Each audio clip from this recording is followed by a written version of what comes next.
ஏகம்பத்துரை எந்தாய் போற்றி. அண்ணாமறையம் அண்ணா போற்றி. காவாய் கனகத்திரளே போற்றி. கைமலையானே போற்றி போற்றி.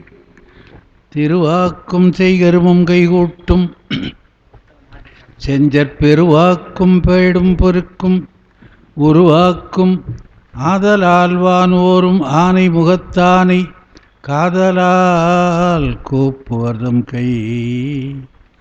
உலகெல்லாம் உணர்ந்து ஓதற்கரியவன் நிலவுலாவிய நீர்மலிவேணியன் அலகில் சோதியன் அம்பலத்தாடுவான் மலர் சிலம்படி வாழ்த்தி வணங்குவாம்.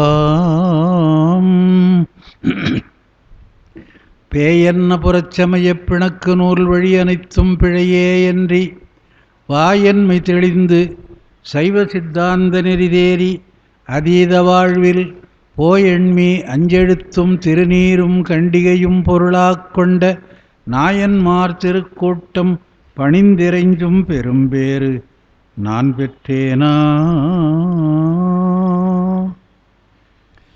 திருச்சிற்றம்பலம். நம பார்வதீபதையே. அன்பார்ந்த பெருமக்களே,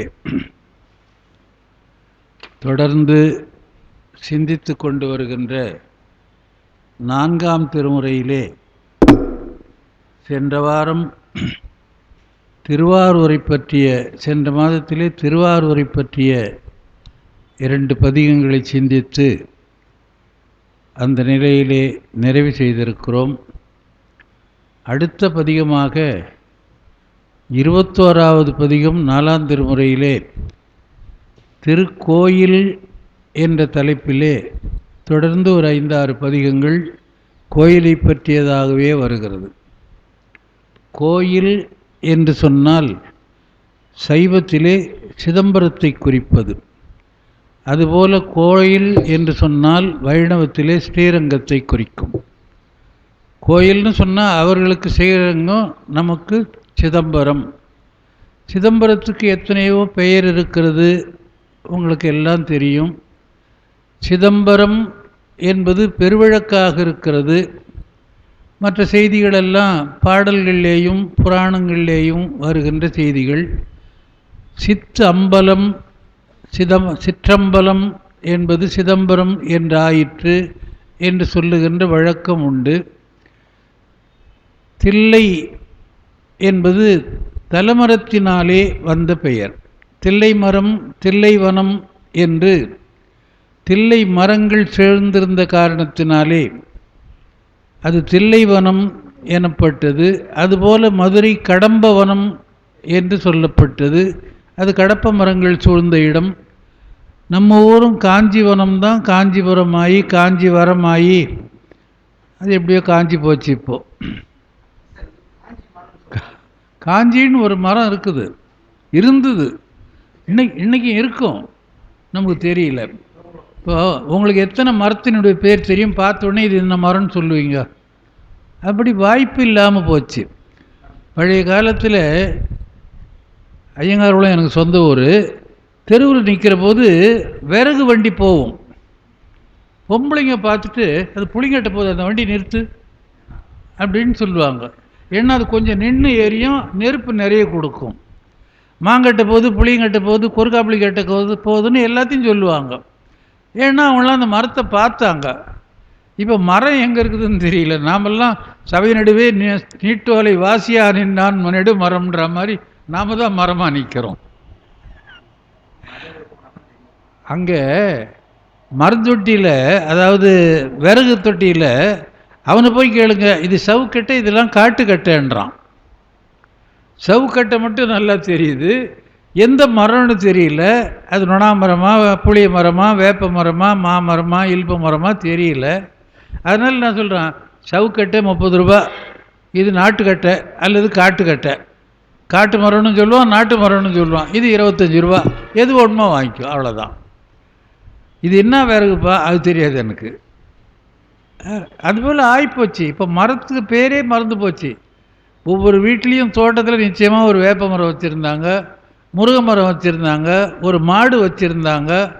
அந்த மாடு வச்சிருந்த காரணத்தினாலேயே வீடு செழிப்பாக இருந்தது.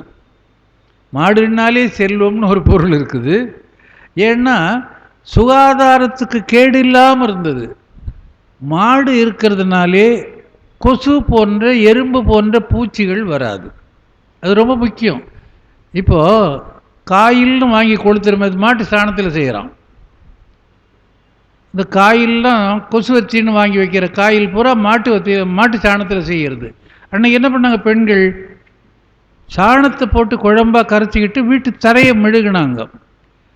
அப்படி மெழுகின போது பூச்சிகளும் இல்லை, அந்த மண் தரையில் படுத்து தூங்கிறதுக்கே ஒரு இன்பம், நோய் இல்லாத தன்மை இருக்கும். அதனால அப்படிலாம் இல்லாமல் போச்சு. அது மாதிரி காஞ்சி என்ற ஒரு மரம் இருந்தது, அது இப்போ காஞ்சி போச்சுன்னு தான் சொல்லணும். அதுக்கு அடுத்ததாக நாம் பதிகத்துக்கு வருவோம்.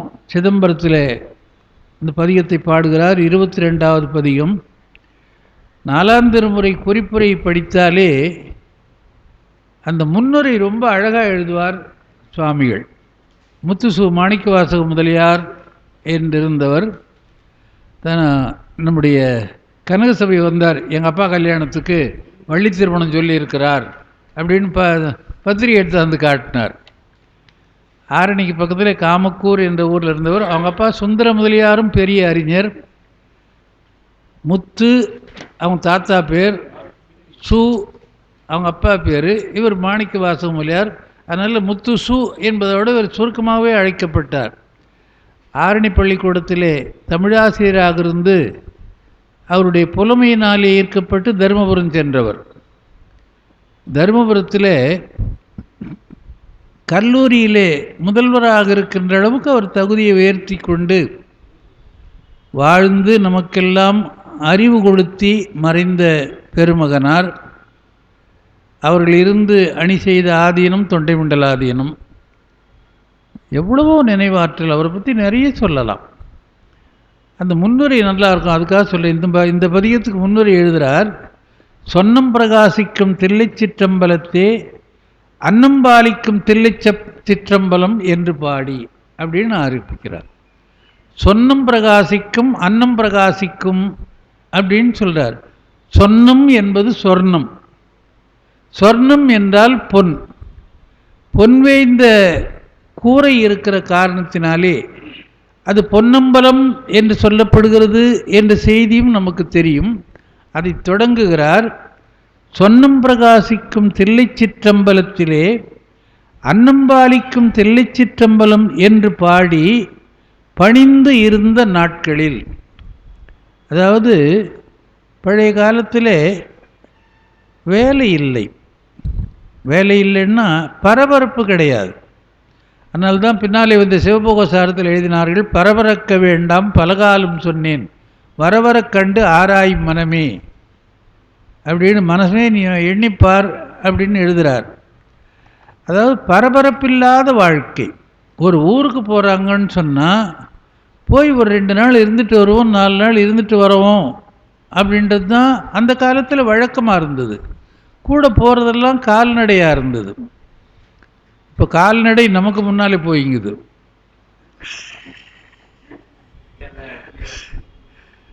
அப்போது ஓய்வு இருந்தது. போனால் வேறொரு இடத்திலே அன்பர்களோடு உறவினர்களோடு கூடி வாழ்தல் என்று ஒரு பழக்கம் இருந்தது. ஒருத்தர் வாட்ஸ்அப்பில் அனுப்பிச்சிருந்தார், அந்த காலத்திலே வீடு நிறைய பிள்ளை, இந்த காலத்திலே வீட்டுக்கு ஒரு பிள்ளை அப்படின்னு வரிசையாக எழுதுகிறார். இது எங்கே தான் அவர் தேடினார் தெரியல, உண்மையை எழுதியிருக்கிறார். அப்படி இந்த காலம் நம்ம ஒரு ஊருக்கு போகிறோன்னா 8:15 மணிக்கு ஒரு வீட்டுக்கு போகிறோன்னா 8:45 பஸ்ஸுன்னு சொன்னாங்க, நான் சீக்கிரம் போகணும் அப்படின்னு சொல்லி தான் பேச்சே ஆரம்பிக்கிறோம். அப்படி இவர் என்ன பண்ணுறார், சிதம்பரத்திலே தங்கி இருக்கிறார். அதை சொல்லுகிறார். பாடி பணிந்திருந்த நாட்களில் திருவேட்களத்து சேவுயர் கொடியாரை நாவாரப்பாடி, அந்த எதுகை மோனையோடு எழுதுவார். சேவுயர் கொடியார் நாவாரப்பாடினார். சே என்றால் எருது. அந்த எருது என்பதை நாம் மறந்துட்டோம். இப்போ மாடு என்ற சொல்லோடு இருக்குது. சேங்கன்று, அது எருதுக்கன்று, ஆண் கன்று என்று பெயர். பெண் கன்றாக இருந்தால் கிடாரி என்று சொல்வார்கள். பசு வீட்டில் இருந்தது தானே பசு பற்றி தெரிஞ்சுக்க போகிறோம். பால் எங்கடா கிடைக்குதுன்னா ஆவினில் கிடைக்குதுன்னு தான் சொல்கிறோம். அது இன்னும் கொஞ்ச நாள் பொறுத்து அது கூட எப்படி போகுமோ தெரியல. அந்த மாதிரி சேவுயர் கொடியாரை ரிஷபக்கொடி உடையவராகிய பெருமானை நாவாரப் பாடியிருந்து பணி செய்த நாவரசர் அதுக்கு மேலே ஒரு வார்த்தையை சொல்கிறார். காவியங்கண்டர் மேவி வாழும் திருக்கழிப்பாலையை அடைந்து. காவியங்கண்டர் ஒரு நயத்தை சொல்லுகிறார். கண்கள் என்பது கோழை மலருக்கு ஓமிக்கப்படுவது என்று சொல்லுவது வழக்கம். அந்த கண் கருப்பாக இருக்கும், கோழை மலர் கருப்பாக இருக்கும். கோழைக்கண்ணி கூரன் காண்க மாணிக்க வாசகர் சொல்கிறார். அது ஆண்களுக்கும் பெண்களுக்கும் கண் என்று சொல்லுகிற போது கொஞ்சம் வேறுபடுத்தி எப்படி சொல்லுவார்கள் என்றால், அதை கருணை உடையதாகவும் இதை கருணை அற்றதாகவும் சொல்லுவார்கள். சில நேரங்களிலே பகவான் இறைவன் கண்களினாலே அருள்பாலிக்கிறான். இந்த பகுதியிலே நம்ம படிச்சிருக்கிறோம் அப்பர் சுவாமிகள் பாட்டை, என்று வந்தாயனும் எம்பெருமான்தன் திருக்குறிப்பே. முகத்தில் அப்பர் சுவாமிகளுக்கும் நடராஜாவுக்கும் பரிபாஷை அப்படி பரிவர்த்தனை நடந்திருக்கிறது. நாம் பார்க்குற போது அங்கே பெருமானை பார்க்குறோமோ இல்லையோ, நம்ம வீட்டில் கூட வந்தவங்களாம் எங்கே இருக்கிறாங்கன்னு பார்த்து சரி அவங்க போயிட்டாங்க நாம் போகணும், அதை பார்த்து இப்படி கும்பிடு போட்டுனே வந்துடுறோம்.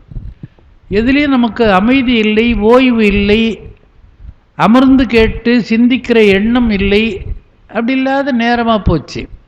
அப்படி காவியங்கண்டறி கழிப்பாலை நன்னி, ஏற்கனவே நம்ம ஒரு கழிப்பாலை படிச்சிருக்கிறோம். இவ ஏன் இப்படி மாற்றத்தோடு இருக்கிறாள் என்று ஒரு காரணத்தை கற்பித்து கழிப்பாலை மேவியனை கண்டாள் கொல்லோ, கழிப்பாலை உற்றானை கண்டாள் கொல்லோ என்று அப்பர் சுவாமிகள் 4ஆம் திருமுறையில் பாடார். நம்ம படிச்சிருக்கிறோம் அதை. அப்படி அந்த கழிப்பாலைக்கு போய் அப்புறம் என்ன பண்ணாராம், விண்ணோர் வாழ மண்ணோர் விளங்க என்று சொல்லுகிறார். விண்ணோர்கள் வாழறது, மண்ணோர்கள் விளங்குவது என்று சொன்னால் அவர்கள் எப்பொழுதும் வாழ்ந்து கொண்டிருப்பவர்கள். முன்னங்க தான் சொன்னேன்னு நினைக்கிற ஒரு கருத்து. தேவர்களுக்கு திரிசதர் என்று ஒரு பெயர். அவர்களுக்கு ஆண்டு 30 தானா, வயசே 30 தான்.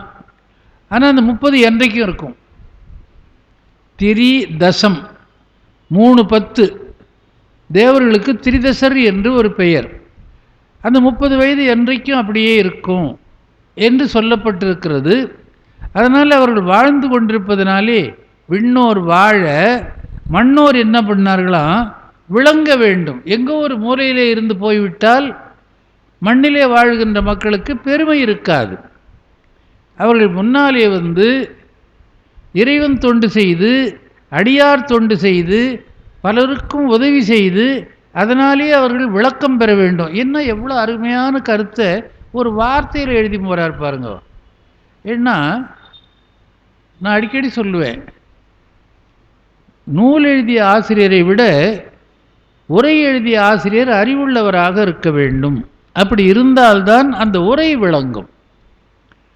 இப்போ எங்கள் ஹெட்மாஸ்டர், நான் பச்சவா ஸ்கூலில் படிக்கிற போது வேடிக்கையாக சொல்லுவார், உனக்கு வால் வளரணுமா தலை வளரணுமான்னு கேட்பார்.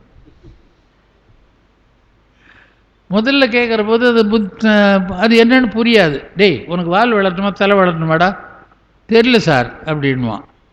வால் வளரணுன்னா இங்கிலீஷ் படி, தலை வளரணும்னா தமிழ் படி அப்படின்வார். முன்ன வித்வான்னு போட்டுக்கிறாங்கள்ல, இது தலை வளர்றது தான். பின்னால் பிஏ பிஎஸ்சின்னு போட்டுக்கிறது வால் வளர்றது தான்.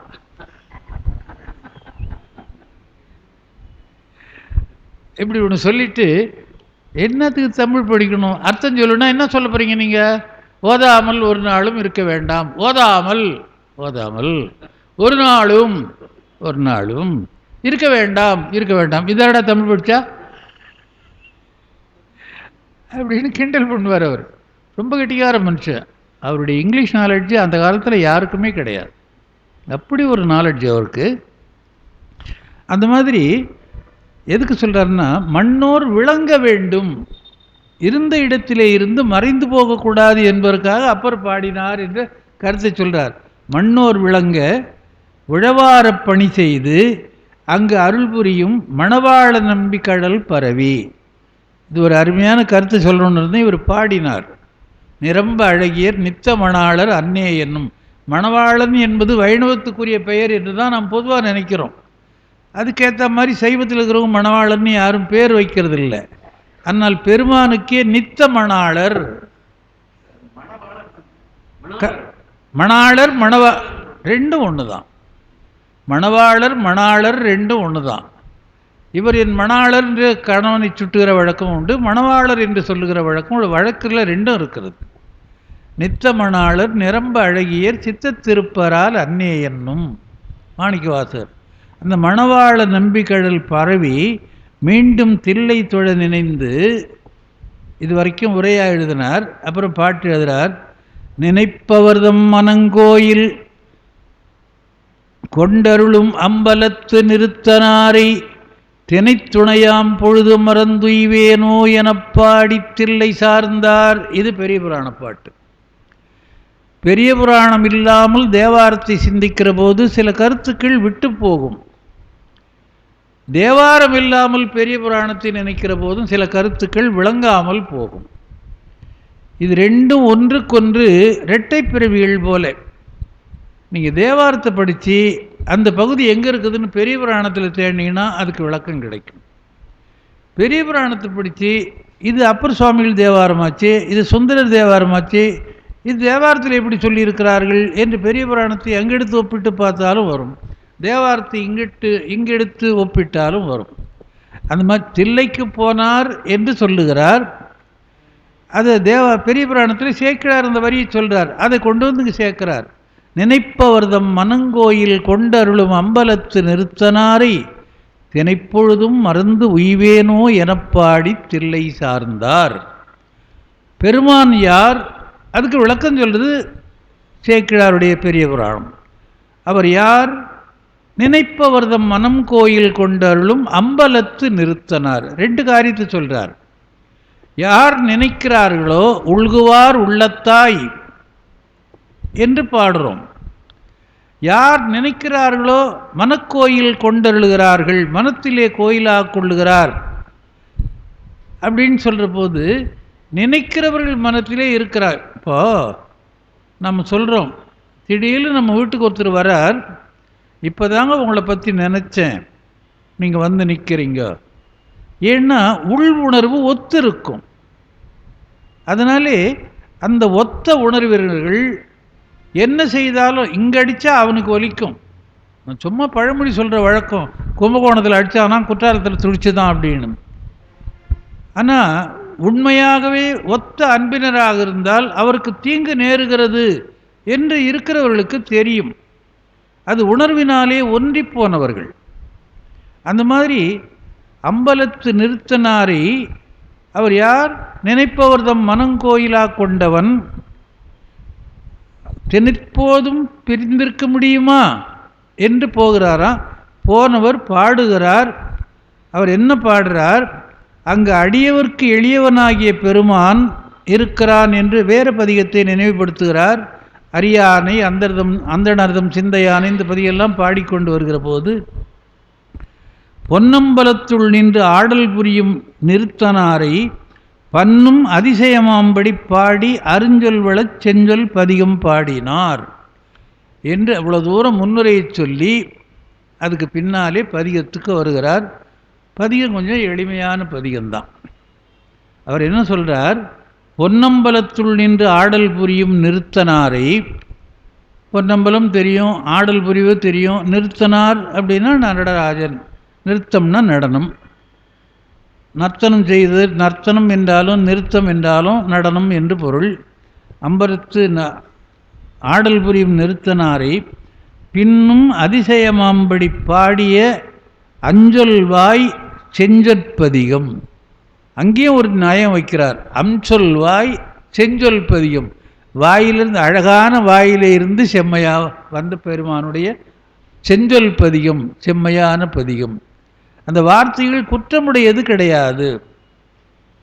சாதாரணமாக படிக்கிற போது எவ்வளவோ தவறுகளை படிக்கிறோம், தவறான கருத்துக்களை புகுத்துகின்ற வாக்கியங்களை படிக்கிறோம். அப்படிப்பட்ட வாக்கியங்கள் திருமுறைகளிலே கிடையாது என்பது எல்லாருக்கும் தெரிந்த உண்மை. அந்த உண்மையை சொல்கிறார். சொல் சொல்லுகின்ற வாயிலே இருந்து செஞ்சொல்லாலே பதிகம் வந்தது. என்ன நயம் பாருங்க. இதை கொஞ்சம் நினச்சி பார்த்தா தான் அந்த எண்ணம் ஒரு சும்மா மேலோடு படிச்சுட்டு போயிட்டா அது விளங்காது. சரி, அவங்க எழுதியிருக்கிறாங்க, நான் படிச்சுட்டு போகணும். என்னடா எழுதினாங்க அதான் தெரியல, படித்து இன்னொருத்தர் படித்து சொல்கிறேன். ஏன்னா படிக்கிற கருத்து மனத்திலே வரமாட்டேன் என்கிறது. அதனால்தான் ஒன்றி இருந்து நினைமின்கள் அப்படின்னு சொன்னார். சொல்லிய பாட்டின் பொருள் உணர்ந்து சொல்லுவார். ஏன் உணர்ந்து சொல்லணும் அப்படின்னு சொன்னால், அவன் சொல்லும் பொருளுமாக இருக்கிறான். அவன் சொல்லா மட்டும் இல்லை, சொல்லுக்குரிய பொருளாகவும் இருக்கிறான். அபிராமி இந்த அதில் இதை பாடுறார். சொல்லும் பொருளும் என நடமாடும் துணைவருடன் புல்லும் பரிமள பூங்கொடியே அப்படின்னு இறைவன் சொல்லாகவும் இருக்கிறான், சொல்லுக்குரிய பொருளாகவும் இருக்கிறான். சொல் வேறு பொருள் வேறு, சொல் வேறு செயல் வேறு என்பது நம்முடைய இயற்கை, மனித இயற்கை. இறைவனுடைய இயற்கை எது என்று சொன்னால் சொல்லும் செயலும் ஒன்றியிருப்பது. டேய், நீ நினைக்கிற மாதிரி பேசுறியா, உள்ள ஒன்று வச்சுக்கிட்டு தானே பேசுகிற அப்படின்னு கேட்குறாங்க. ஆக நம்முடைய இயல்பு வேறுபட்டது. அவர்கள் அதே நினைவாக இருப்பதனாலே அது செஞ்சொற்பதிகம் என்று சொல்லி அதை பாடுகிறார் என்று சொல்லுகிறார்.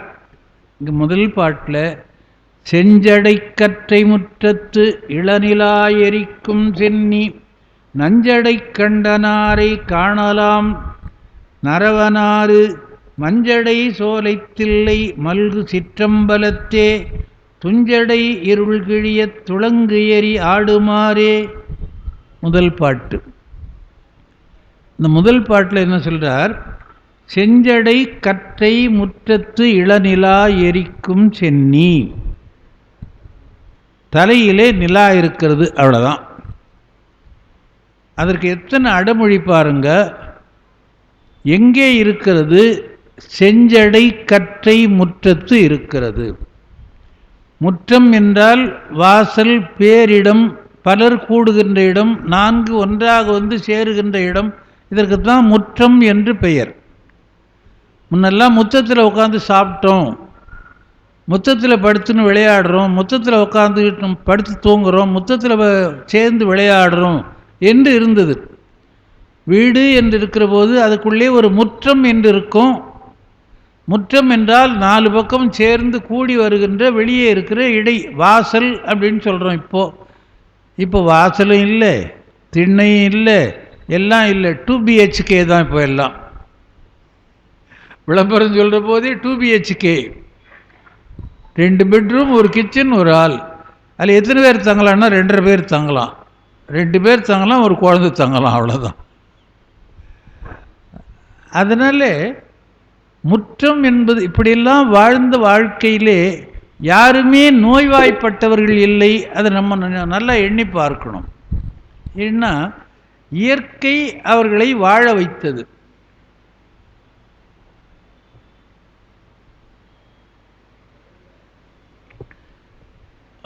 ஒரு நாள் ஒரு செய்தி எழுதியிருந்தான் தினமணியில். விளைநிலங்கள் எல்லாம் விளை நிலங்களாக மாறிவிட்டன. ஒரு எழுத்து தான் மாற்றம். விளைநிலங்கள் எல்லாம் விளை நிலங்கள், எல்லாம் வித்துட்டான். இருந்த மரங்களெல்லாம் வெட்டியாச்சு. இப்போ கரோனா வந்தபோது நம்ம என்ன கேட்டோம்? சிலிண்டரா? ஆக்சிஜனை கேட்டோம். மரம் இருந்தா அதுக்கு ஒன்றும் பிரச்சனையே இல்லை, அது ஆக்சிஜனை கொண்டாந்து நமக்கு தானாக கொடுக்குது. முற்றத்தில் வீட்டுக்குள்ளே இருந்தோம், நிலா ஒளி வந்தது, சூரிய ஒளி வந்தது, நட்சத்திரத்தை பார்த்தோம், வாசலில் படுத்து தூங்கினோம், உடம்புக்கு ஒன்றும் வரல. இன்னைக்கு ஏசியில் இருக்கிறோம், அதுவே நோயை கொண்டாந்து விடுது. ஒரு 2 நாளைக்கு முன்னால் தினமணி பேப்பரில் மண்வளம் காப்போம் அப்படின்னு ஒரு பெரிய கட்டுரை எழுதியிருந்தார்கள். மரம் வளர்க்கறது தான் மண்வளம் காக்கிறதுன்றது கடைசியாக முடியுது. ஏன்னா உள்ளே இருக்கிற கரிச்சத்தெல்லாம் போயிடுச்சான் இப்போ. அதனால மண்ணுக்கு என்ன ஆச்சான்? நீரை தேக்கி வைக்கிற சக்தி போயிடுச்சான். தண்ணி இப்போ போர் போடுற போது 800 அடி போடு, 1000 அடி போடுன்னு சொல்கிறோம் இல்லையா? அவ்வளோ தூரத்துக்கு தண்ணி ஏன் கீழே போச்சுன்னா அதை சேர்த்து வைத்து சேமித்து வைத்து கொள்ளுகின்ற ஆற்றல் மண்ணிலே இல்லாமல் போய்விட்டது மரங்கள் இல்லாமையினாலே. நிறைய எழுதுகிறார் கட்டுரை. அதாவது இயற்கை வாழ்வு வாழ்கிற போது எப்படி இன்பமாக இருந்தோம், செயற்கை வாழ்விலே செயற்கையான இன்பத்தை வரவழைத்து கொண்டு இயற்கையிலே துன்பப்படுகிறோம். ஒரு வெங்கட சுப்பிரமணியன் பழைய எம்எல்ஏ அவர் கட்டுரை எழுதியிருந்தார். ஒரு பிராமணர், ஒரு 3 நாளைக்கு முன்னால் எது எது முதல்ல வேண்டான்னு சொன்னானோ அதெல்லாம் இப்போ வேணும்னு சொல்கிறான். நாம் அவன் வேண்டான்னு சொன்னதை விட்டுட்டு அவன் வேணும்னு சொன்னதை பிடிச்சிக்கிட்டோம். இன்றைக்கி நம்மளால் பழமைக்கு திரும்ப முடியல அப்படின்னு பல செய்திகள் எழுதி வந்து கடைசியாக ஒரு செய்தி எழுதுகிறார். எங்கள் பாட்டி கரித்தூளில் தான் பல் தேய்ச்சிக்கிட்டு இருந்தாங்க. 94 வயசு வரைக்கும் வாழ்ந்து இறந்து போனாங்க. படுத்திருக்கிற போது அவங்க வாய் திறந்துருக்குது, 32 பல்லு முத்து மாதிரி அப்பவும் சிரிக்குது. அப்பெல்லாம் பல் விழாது, தலை நரைக்காது, காது கேட்காம போகாது பெரியவங்களுக்கெல்லாம். இப்போ 3 வயசுக்கு கண்ணு போகிற போதே கண்ணாடி போட்டு தான் போய் கீழே என்ன அதுன்னு தேடியும் போகுது. நம்ம மீதியெல்லாம் நம்ம பார்க்குறோம், தெரியாது இல்லை. அந்த மாதிரி அந்த முற்றம் என்பது ஆரோக்கியத்தை கொடுத்தது. இது தலை முற்றமாக இருக்கிறதா. செஞ்சடை கற்றத்து இளநிலாயெரி கற்றை முற்றத்து இளநிலாயெரிக்கும் சென்னி. செஞ்சடை கற்றம் கற்றை சிவந்த சடை. அந்த சிவந்த சடைக்கு எதிராக இருப்பது வெண்ணிலா. அது எங்கே பிரகாசிக்கிறது என்றால் பரந்த வெளியிலே. அவ எவ்வளோ பெரிய சடை என்று அது கற்பனை செய்ய வேண்டிய பகுதி. ஏன் என்று சொன்னால் உங்களுக்கு எல்லாருக்கும் தெரிஞ்ச பாட்டு நானும் சொல்லியிருப்பேன். கந்தர் அலங்காரம் பாடுற போது அருணகிரியார் பாடுறார். ஆற்றை பணியை இதழியை தும்பையை அம்புலியின் கீற்றை புனைந்த பெருமான் குமாரன் கிருபாகரனே. முதல் பாட்டு பாடுறார். பேற்றை தவம் சற்றுமில்லாத என்னை பிரபஞ்சம் என்னும் சேற்றை கழிய வழிவிட்டவா செஞ்சடாடவி மேல் ஆற்றை பணியை இதழியை தும்பையை அம்புலியின் கீற்றை புனைந்த பெருமான். இன்னும் நாம் கூட 2 பேர் போனால் உட்காந்துக்கலாம் பொழுது அவ்வளோ இடம் இருக்கும். அப்படிப்பட்ட முற்றம் செஞ்சடை கற்றை முற்றத்து இளநிலா எரிக்கும் சென்னி. அதுக்கப்புறம் அது என்ன சொல்றார், அப்படி இருக்கின்ற நஞ்சடை கண்டனாரை. நஞ்சு அடை கண்டனார், அதை அடக்கி வைத்திருக்கிறார். ஏன் விஷத்தை ஏன் அடக்கி வச்சார்? உண்டாலும் ஆபத்து உமிழ்ந்தாலும் ஆபத்து, அதனால் அங்கேயே இருக்கட்டும் வச்சுக்கிட்டார். நஞ்சடை கண்டனாரை காணலாம். தில்லைக்கு போனால் என்ன பார்க்கலாம்? பெருமானை பார்க்கலாம். என்ன தில்லையில் சிவலிங்க வழிபாடு குறைவு இருக்கிறது. ஆனால் மெயின் டைட்டின்னு சொல்கிற பிரதான வழிபாட்டு மூர்த்தி பெருமான் தானே. அதனால் நடராஜாவை பாடுறார். செஞ்சடை கற்றத்து இளநிலா எரிக்கும் சென்னி நஞ்சடை கண்டனாரை காணலாம். நரவம் நாறு மஞ்சடை சோலைத்தில்லை மல்கு சிற்றம்பலத்தே துஞ்சடை இருள்கிழிய துளங்கெறி ஆடுமாறே. மஞ்சடை சோலை, மஞ்சு என்றால் மேகம். மரங்களெல்லாம் அந்த காலத்தில் ரொம்ப உயரமாக இருக்குமா, மேகங்கள் அது மேலே தவழும். ஒரு 2 உதாரணம் சொல்கிறேன். ஏன்னா பாட்டு நிறைய படிக்க போகிறது தான். மேகத்தை தொடுகின்ற அளவுக்கு மரம் இருக்கிறது.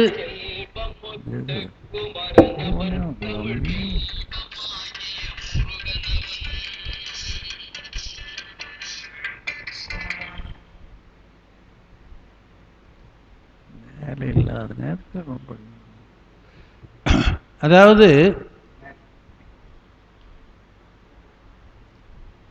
என்ன சொன்ன, மரம் இருந்தது, இப்பெல்லாம் மரமே இல்லை. அதாவது அப்பர் சுவாமிகள் ஒரு மடம் அமைத்து தங்கியிருக்கிறார் பூம்புகலூரில். அந்த மடம் எப்படி இருந்ததுன்னா, ஞாயிறும் திங்களும் தோயும் திருமடம் ஒன்று அமைத்திருந்தார் சேக்கிழார் பாடுறார். ஞாயிறும் திங்களும் தோயும் திருமடம் அப்படின்னு சொன்னால் சூரியனும் சந்திரனும் அந்த மடத்தினுடைய மேல் பாகத்தை தொட்டுக்கிட்டு போகுது. அந்த முற்றம் என்ற சொல்லுக்கு இன்னொரு பகுதி 4 கூடுமிடம். நீங்கள் நம்ம தென்னாட்டில் யாத்திரை போனோமானா சோழர் கால கட்டிடங்களை கோயில்களை பார்த்தா 4 பக்கம் ஒன்றா கூடுற மாதிரி இருக்கும்.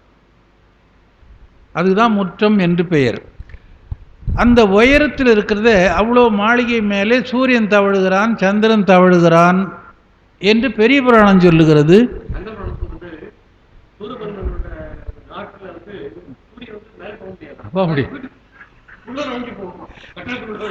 ஆமா ஆமா, அவன் எல்லாரையும் கூப்பிட்டு கட்டிடம் போட்டான் இல்லையா? அதனால தானே பானுகோபன் சூரியன் வெளிச்சமா காஞ்சான்னு சொல்லி தொட்டியில் கட்டி விட்டான். சூரியன் வரலைன்னு எல்லா தேவர்களும் வருந்துறாங்களாம், அப்புறம் அழுத்து விட்டான்றது கந்தபுராணம் சொல்கிற வரலாறு. அப்படி திங்களும் ஞாயிறும் தோயும் திருமணம்ன்றாரு. அங்கே போய் பார்த்தா குட்டையாக இருக்குது. இது ஒரு வருணனைக்காக சொல்லுவது. அது மாதிரி மஞ்சடை மேகம் என்று சொன்னால் மேகங்கள் மரத்திலே தங்குகிறது, அது கிடையாது, கற்பனை. இப்போ எல்லாரும் கரும்பும் தென்னையும் பலாவும் மாவும் வளர்கின்ற சோலை உடையது எங்கள் ஊர் என்று தலபுராணத்திலே புகழ்கிறார்கள். ஒருவேளை அவங்க பாடின ஒரு 200 வருஷம் 300 வருஷத்துக்கு முன்னே இருந்தது, இப்போ நிச்சயமாக கிடையாது. அவங்க பாடுற போதே இருந்திருக்காது, அது ஒரு கற்பனைக்காக பாடுவது. திருமுருக ஆற்றுப்படையில் ஒரு செய்தி, அதாவது மலை மேலே எப்படி இருக்குதான் மரம் அப்படின்னா, மந்தியும் அறியா மரன்பயில் அடுக்கத்து என்று நக்கீரர் ஒரு தொடர் எழுதுகிறார். இந்த பாட்டுக்காக தான் சொல்கிறேன், மஞ்சடை சோலைன்றதுக்காக தான் சொல்கிறேன். மந்தியும் அறியா மரன்பயில் அடுக்கம், அடுக்கம்னா மலைன்னு அர்த்தம். மந்தியும் அறியா மரன்பயில், மந்தி என்ற சொல்லுக்கு நாம் என்ன சொல்லுவோம் பொதுவாக? குரங்கு. குரங்கு ஏற முடியாத மரம், அவ்வளோ உயரமாக இருக்கிறது என்று ஒரு பொருள். நக்கீரர் அதில் ஒரு குறிப்பு சொல்கிறார், சூரியனுடைய வெளிச்சமே உள்ளே படாது. மந்தி என்பது சூரியனுக்குள்ள ஒரு பெயர். ஏன் அப்படின்னா, சூரியன் மந்த நடை உடையவன். சனீஸ்வரனுக்கும் உள்ள பேர் அது, சூரியனுக்கு இருக்குது. அவனுடைய மகனும் மந்தியை மகனாக உடையவன். சூரியனுடைய மகன் பேர் மந்தி, மாந்தி அப்படின்னு சொல்கிறோம். இந்த ரெண்டு கருத்தையும் சொல்கிறார் அவர். அதனால் மந்தியும் அறியா மரன்பயில் எடுக்கத்து அந்த சோலை என்று சோலை வர்ணத்தை வைக்கிறார். ஆக மேகங்கள் மேலே தழுவும் என்பது இயற்கை. நாம் பார்க்குற போது மேகம் மழைக்கு, இப்போ பழனி மலைக்கு போனீங்கன்னா அது பார்க்கலாம், அந்த மலை மேலே மேகம் தவழும், நீங்கள் பார்த்துருக்கணும், பார்க்கலாம்.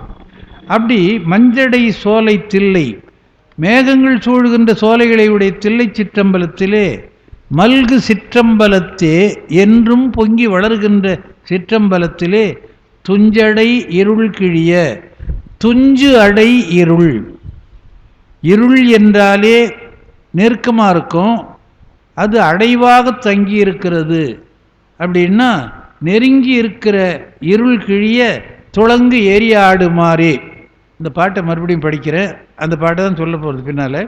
செஞ்சடை கற்றை முற்றத்து இடநிலா எரிக்கும் சென்னி நஞ்சடை கண்டனாரை காணலாம், நரவம் நாறு மஞ்சடை, நரவம்னா தேன், நரவம் நாறு மஞ்சடை சோலை தில்லை மல்கு சிற்றம்பலத்தே துஞ்சடை இருள் கிழிய துளங்கு ஏறி ஆடுமாறே. இருள் போகுமாறு, நிலைத்த இருள் போகுமாறு பெருமான் நடனமாடுகிறார் என்று சொன்னார். மேலே என்ன சொன்னார்? இளநிலா எரிக்கும் சென்னி, அவர் என்ன பண்ணுறார்? எரியிலிருந்து ஆடுகிறார், துளங்கு எரி ஆடுகிறார். எரி ஆடுதல்னா எரி ஏந்தி ஆடுதல் என்று ஒன்று, சுடுகாட்டிலே ஆடுகின்றார் என்ற ஒரு பொருள். அடுத்த பாட்டு பாருங்க. ஏறனார் ஏறுதம்மால் இளநிலா எரிக்கும் சென்னி, ஆரனார் ஆறு சூடி இழையாழ்வோர் பாகமாக நாறு பூஞ்சோலை தில்லை நவின்ற சிற்றம்பலத்தே நீருமை பூசி நின்று நீண்டெறி ஆடுமாறே. ஏறனார் ஏறு, ஏறு ஏறனார் என்றதை மாற்றணும்.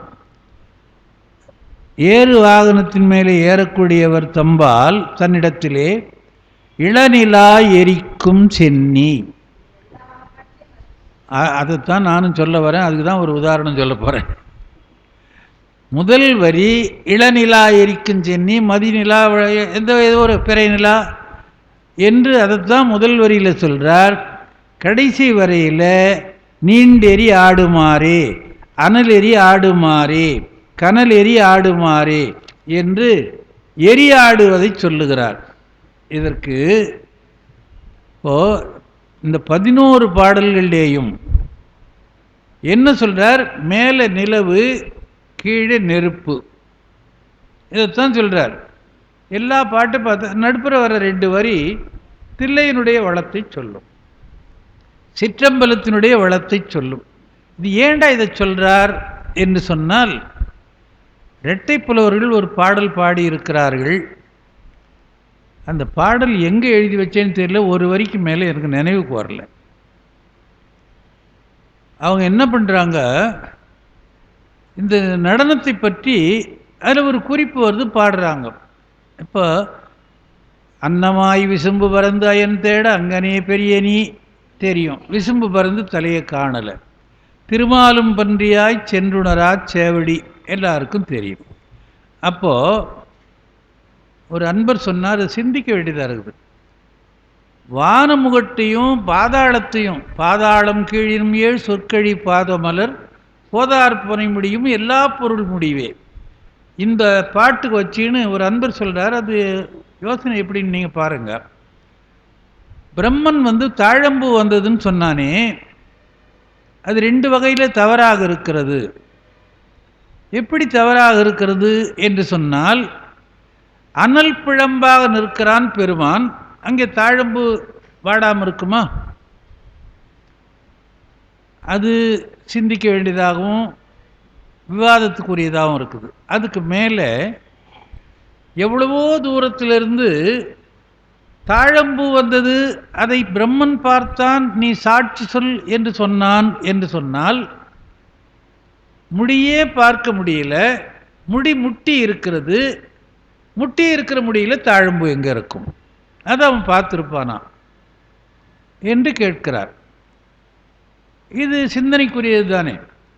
அனலாக இருக்கிற போது தாழம்பூ கருகாமல் இருக்காது, மேலே இடமே இல்லைன்ற போது தாழம்பூ எங்கே வச்சிருப்பான்? எங்கேருந்து வருதுன்னு சொல்கிறான்? முடியல. கரெக்டுங்க. இப்போ இந்த கூரையோடு போய் நீங்கள் முட்டி நின்றுட்டீங்கன்னா, அதுக்கப்புறம் உங்கள் தலைமையில் எங்கே பூ வைக்கிறது? இடமே இல்லையே, நீங்கள் தான் முட்டிக்கிட்டு போகிறீங்களே. எல்லா பொருளுக்கும் முடிவே தானே. அதனால் அந்த கருத்து பொருந்தாது, பின்னாலே வந்தவர்கள் ஏதோ சேர்த்து விட்ட கருத்து அப்படின்னு எழுதியிருக்கிறார். அது படித்ததுலேருந்து எனக்கு அது கொஞ்சம் மனசில் அப்படியே வைண்டிங்காக இருக்குது. இப்போது அவனால் தலையை பார்க்க முடியல, இவனால் காலை பார்க்க முடியல, 2 பேரும் காணலை. ஆனால் நீங்கள் வாங்கடா 2த்தையும் பார்க்கலான்னு கூப்பிட்றாரு. அப்புறம் அதான் விஷயம். எரியாடுமாறு கீழே பாதத்தை பார்க்கலாம், நிலாவை பார்த்து சடையை பார்க்கலாம். இதுதான் இந்த பாட்டு முழுக்க சொல்லுகிற கருத்து. அது சொல்கிறேன், அது இன்னும் சொல்லலை. கண்டார் இருவர் காணார் இருவர், உண்டார் இருவர் உண்ணார் இருவர், அதுக்கு மேல் தெரியல. கண்டார் இருவர் யார் என்றால் பதஞ்சலியும் வியாக்கிரபாதரும், காணார் இருவர் பிரம்மனும் விஷ்ணுவும், உண்டார் இருவர் தாய்ப்பால் உண்டவர்கள் 2 பேர், உண்ணாதவங்க 2 பேர். தாய்ப்பால் உண்டவர்கள் ஆறுமுகனும் முருகனும். முருகனாக இருந்தபோது தாய்ப்பால், ஆறுமுக பிரானாக இருந்தபோது அங்கே அந்த கார்த்திகை பெண்கள் கொடுத்த பால். இதில் வீரபத்திரரும் கணபதியும் உண்ணலையாம். இதுக்கு மேலே என்னன்னு அந்த பாட்டு என்னால் தேட முடியல, யாராவது கிடைச்சா தேடுங்க. நானும் தேடிட்டு இருக்கிறேன், அடுத்த வகுப்பில் தெரிஞ்சால் சொல்கிறேன். அதனால் நீங்கள்லாம் காணாமல் போயிட்டீங்கன்றீங்களப்பா, இங்கே வாங்க அதை பார்க்கலாம் என்பதுதான் இந்த வரி பூரா. 10 பாடல்லையும் 11 பாடல்லையும் மேலே நிலவு எரிக்கும் சென்னி, கீழே அனவெறி ஆடுகின்ற பாதம். அடிமுடி தேடியவர்களுக்கு கிடைக்காததை சிற்றம்பலத்திலே வந்தால் தேட வேண்டாம், நேராகவே பார்க்கலாம் என்பதுதான் பெருமானுடைய திருவுள்ள குறிப்பு. அது சொல்றார், ஏறனார் ஏறுதம்பால் இளநிலா எரிக்கும் சென்னி. பிறைச்சந்திரனுக்கு இளநிலா பிறைச்சந்திரன் எரிக்கும், அது பிரித்து படித்தா எரிக்கும்னு படிக்கணும். இது சேர்த்து எழுதின பாட்டு, பிரித்து எழுதுனா எரிக்கும். எரித்தல்னா ஒளி வீசுதல்னு அர்த்தம். வெயில் என்ன எரிக்குது, சுட்டு எரிக்குது அப்படின்னு அந்த ஒளி வீசுதல். அது பாட்டில் இதில் வெறிக்கும்னு இது உங்கள் அந்த ஜெராக்ஸ் காப்பியில் பிரிக்கிற போது எரிக்கும்னு பிரிக்கணும். ஆறனார் ஆறு சூடி ஆறாக இருக்கின்ற பெருமான் கங்கை ஆற்றை தலையிலே சூடி ஆயிழையாள் ஓர் பாகமாக. ஆயிழை என்றால் இது ஒரு பெரிய குறிப்பு எழுதுகிறார் இதுக்கு முத்துசு. மன்னிக்கணும் ஒரு நிமிஷம்.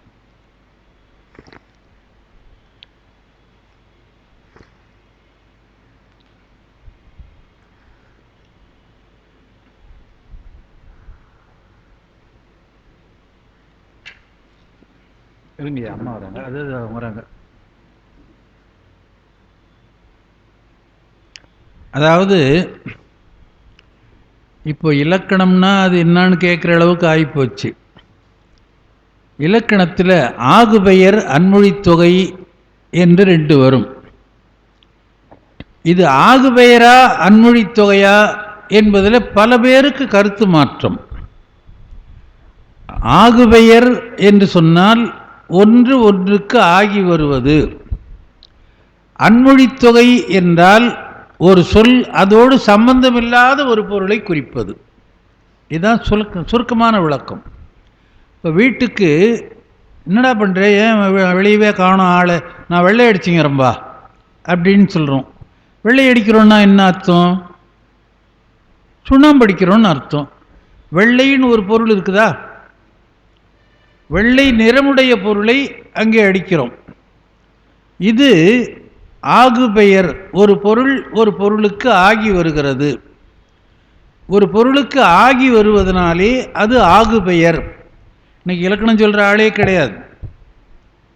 பையனா இலக்கணத்தை மறந்துட்டான். அப்படி சொன்னால் எல்லாரையும் போய் கலக்கணும் நாம. அதனால் இன்றைக்கி அதெல்லாம் எப்போ மறந்து போச்சு. முத்துசு உரையை படிக்கணும்னு சொன்னால் தொல்காப்பியம் படிச்சிருக்கணும். அது ஒரு முக்கியமான குறிப்பு. அவர் எங்கெங்கேயோ தொல்காப்பியத்தில்னு சொல்கிறார். அருணை நடராசன் பாரலாவாயிலாம் கூட அவ்வளோ சொல்ல மாட்டாங்க. கல்லூரியில் சொல்கிறவங்களுக்கு தான் அந்த ஆற்றலே வரும். நான் கல்லூரிக்கு போகல, அதனால் எனக்கு ரொம்ப தொல்காப்பியம் தெரியாது. அது நான் அடிக்கடி சொல்லுவேன். கல்லூரி போயிருந்தால் கொஞ்சம் தொல்காப்பியம் சொல்லியிருப்பேன், நான் படிச்சிருப்பேன். தொல்காப்பியம் பரீட்சைக்கு படித்தேன். அதோடு நமக்கு அது நின்று போச்சு. நன்னூலோட இலக்கணம் நின்று போச்சு. அதில் அன்மொழித்தொகை என்பது ஒன்று, ஆகுபெயர் என்பது ஒன்றன் ஒன்றுக்காக ஆகி வருவது. இதில் ஆயிழையாள் ஒரு பாகமாக அப்படின்னு இருக்குது. ஆயிழை அப்படின்னு சொன்னால் ஆய் இழை, இழைன்னா ஆபரணம்னு அர்த்தம். ஆய்னா ஆராய்ந்தன்னு அர்த்தம். தேர்ந்தெடுக்கிறோன்னு சொல்கிறேன் இல்லையா, ஆராய்ச்சி பார்த்து நல்லதாக எடுக்கணும்னு சொல்கிறேன் இல்லையா, பொறுக்கி பார்த்து எடுக்கிறோன்னு சொல்கிறேன் இல்லையா, அதுதான் ஆய்தல் என்று பெயர். ஆயிழை என்றால் ஆராய்ந்த ஆபரணங்களை அணிந்தவள். ஆழிழையாள் என்று சொன்னால் பார்வதி அல்லது சிவகாமின்னு இங்கே சொல்கிறோம். ஆயிழைன்னு தானப்பா சொல்லிக்குது, சிவகாமின்னு சொல்லலையே என்று சொன்னால் அது இந்த பொருள் இதற்கு அல்லாத ஒரு பொருளை உணர்த்துகிறது. அல்லாத பொருளை, அல்லாத மொழியை உணர்த்துவது அன்மொழி தொகை. இதுக்கு ஒரு விளக்கம் எழுதிட்டு இந்த பதிகத்தில் தான் அந்த குறிப்பே எழுதுகிறார். ஆகுபெயர் அன்மொழி தொகை பற்றி விளக்கம் எழுதி இலக்கண உருவாக திகழ்ந்த அரசஞ்சென்முகனார் அவர்கள் நிலைநாட்டியிருக்கிறார். அது அந்த ஆண்டு தமிழ் பொழிலில் காண்க அப்படின்னு ஒரு 500 வருஷத்துக்கு முன்னே 400 வருஷத்துக்கு முன்னே இப்போ செய்தி எல்லாம் சொல்கிறார் அவர். அந்த தமிழ் பொழில் என்பதில் செய்தி வருகிறது. தமிழ் பொழில் வந்தே ஒரு 200 வருஷம் ஆகிப்போச்சு. இப்போது அவ்வளோ தூரம் இலக்கண குறிப்பு எழுதுகிறார் இவர். அதனால் ஆயிழை என்பது அன்மொழித்தொகை என்று ஒரு இலக்கணம். அதை நாம் பயன்படுத்த போகிறதில்ல. எந்த வகுப்பில் போய் நான் இனிமேல் பாடம் நடத்த போகிறேன், யாருக்கு சொல்ல போகிறேன்? ஏதோ நீங்கள் தலையெழுத்தேன்னு வந்து உட்காந்துங்கிறீங்க, நான் சொல்லி தந்துடணும், கேட்டுக்கணும்.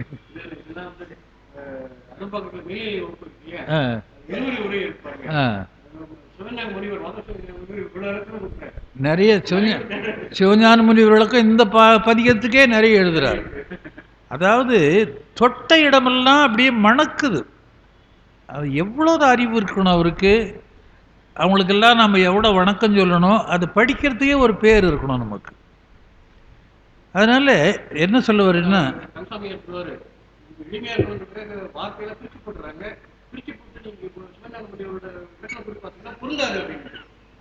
ஐயா கேட்டாங்கல்ல, இப்ப ஐயா கேட்டாங்களா வெறிக்கும்னு தானே எழுதிக்குது, நீங்க ஏன் எரிக்கும்னு சொல்றீங்கன்னு கேட்டாங்க. அதேதான். ஏன்னா பிரிச்சு போட்டா என்னாங்கன்னா அந்த சந்தம் ஒத்து வராது, இலக்கணம் மாறி போகும். அதனால தான் சேர்த்து சேர்த்து எழுதணும். பிரித்து அர்த்தம் சொல்லலாம், எழுதுகிற போது சேர்த்து தான் எழுதணும். அதனால தான் இப்போ பல நூல்களை பார்த்தீங்கன்னா, பழைய புராணங்களே இப்போ பிள்ளைத்தமிழ் போன்ற நூல்களை பதிப்பிக்கிறவங்க முதல்ல பாட்டு போட்டுறாங்க, கீழே பிரித்து போடுறாங்க. அது மாதிரி இதில் ஆயிழை என்பது உமாமி தேவி தில்லை சிவகாமி குறிக்கிறது. அந்த அவள் ஒரு பாகமாக கொண்டு நாறு பூஞ்சோலை தில்லை. தில்லை எப்படிப்பட்டதுன்னா மனம் வீசுகின்ற பூஞ்சோலைகளை உடையது. அங்கே நவின்ற சிற்றம்பலம் என்று சொல்லுகிறார். நவிலுதல், நவில்தல், நவின்ற என்பதெல்லாம் ஒரு அழகான வார்த்தை. புகழோடு சொல்லுவது, அதுக்கு தான் நவிலுதல் என்று பெயர். சொல்லுதல், செப்புதல், புகழுதல், இதுக்கெல்லாம் வேறு பொருள். அதை விட உயர்ந்த பொருள் நவிலுதல் என்பது, புகழோடு சேர்த்து சொல்வது. புகழ்ந்து கூறுகின்ற தில்லை சிற்றம்பலத்திலே நீருமை பூசி நின்று நீண்டு எரி ஆடுமாறே. பெருமான் என்ன பண்ணுறான்? ஆறு சூடி நீரு பூசி அம்பலத்தே ஆடுகின்றான். அவன் தலையிலே நிலா தெரிகிறது, நெருப்பிலே கால் தெரிகிறது என்று சொல்லுகிறார். சடையனார் சாந்த நீற்றர் தனி நிலாயரிக்கும் சென்னி உடையனார் உடை தரையில் உண்பதுவும் பிச்சையேற்று கடிகுள் பூந்தில்லை தன்னுள் கருது சிற்றம்பலத்தே அரிகடல் ஆர்க்க நின்று அனல் எரி ஆடுமாறே. அதாவது ஒன்னொடுத்துலேயும் ஒரு சொல்கிறார். நீண்டெறி, புனல் எரி, அனல் எரி, கனல் எரி என்று அந்த எரிக்கு ஒரு அடைமொழி சேர்த்து எல்லாம் அதுக்கு உரியது தான். இப்போது பையன் எப்படிப்பட்டவன் அப்படின்னா ரொம்ப நல்ல பையன். எந்த வகுப்பு படிக்கிறான்? 5வது வகுப்பு படிக்கிறான். என்ன படிக்கிறான்? அவன் சயின்ஸ் படிக்கிறான், பூகோளம் படிக்கிறான், தமிழ் படிக்கிறான், ஆங்கிலம் படிக்கிறான், ஹிந்தி படிக்கிறான், தெலுங்கு படிக்கிறான் அப்படின்னு சொன்னால் எல்லாம் ஒருத்தன் தானே படிக்கிறான். அந்த மாதிரி எரி என்பது ஒன்று.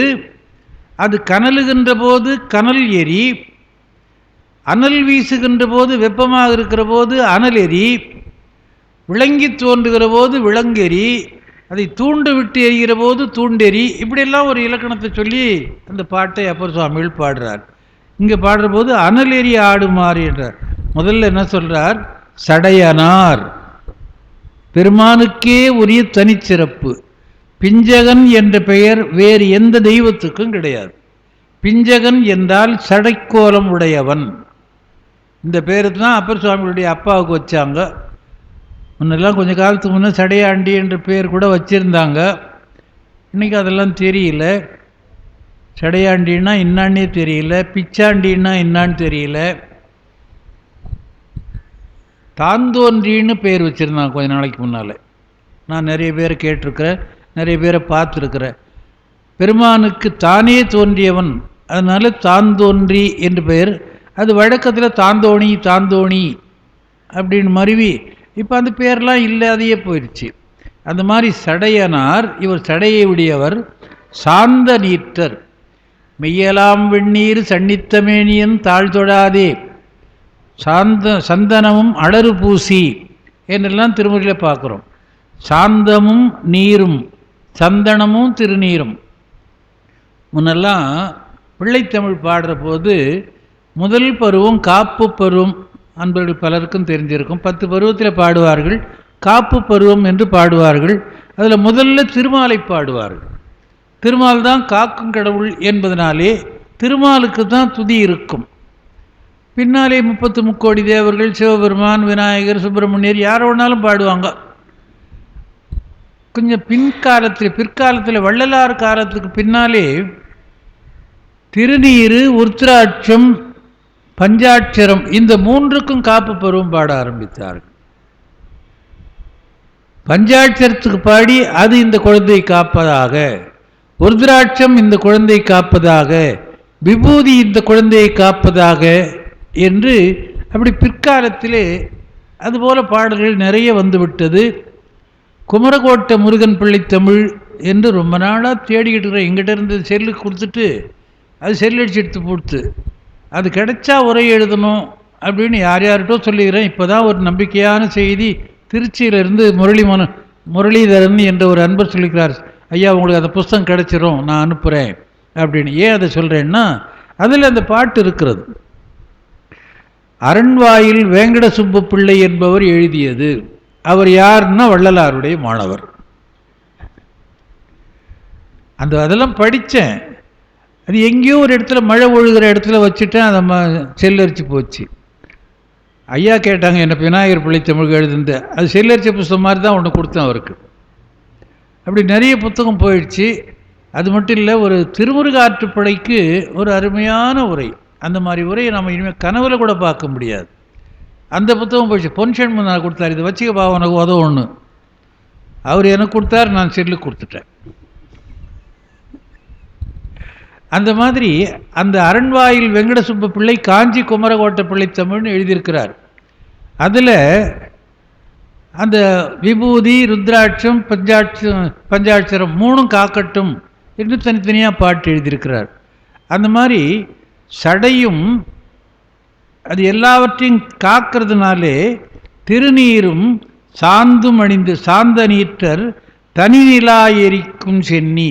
ஏண்டா அதை தனி நிலான்னு சொன்னாங்கன்னா, அது ஒப்பற்ற நிலா, தேயறதில்லை, குறையறதில்லை, வளர்றதில்லை, என்றும் நிறையாக இருப்பது. தக்கன் சாபத்தினால்தான் ஓடி வந்தான்.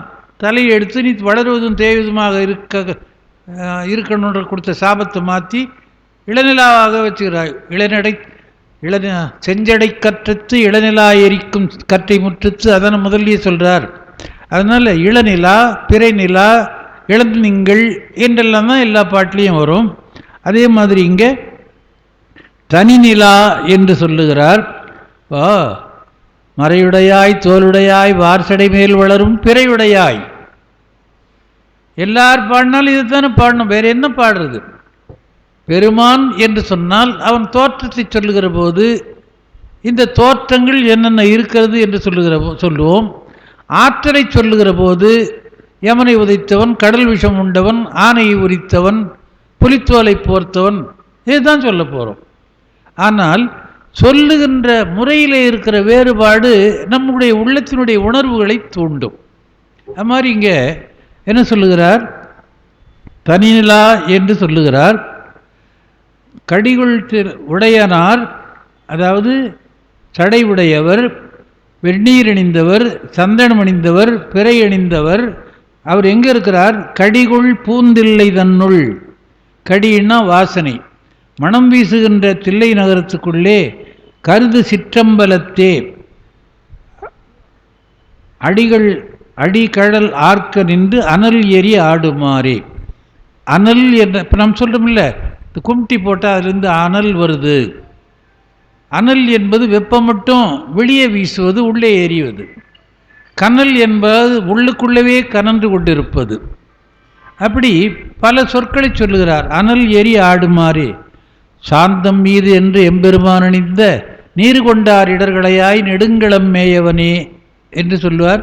நீரடிகின்ற பகுதியை சம்பந்தருடைய வாக்கு. உடையவர் உடையனார் உடைதலையில் உணவும் பிச்சை ஏற்றுன்னு சொல்கிறார். பிச்சை ஏற்று உண்ணுகிறார். அதுவும் உடைதலை, பிரம்மகபாலம். அதான் காமாட்சிங்க சோறு போடுற போது நீ ஏன் வழியை போய் பிச்சை எடுக்கிறேன்னு கேட்டார் இல்லையா? காமக்கோட்டம் உண்டாக நீர் போய் ஓரிடும் பிச்சை கொள்வதென்னே ஓனகாந்தன் தெளியொளியிரே, சுந்தர தேவாரம். அது மாதிரி பிச்சை ஏற்று அடிகடல் ஆர்க்க நின்று அனலெறி ஆடுமாறி.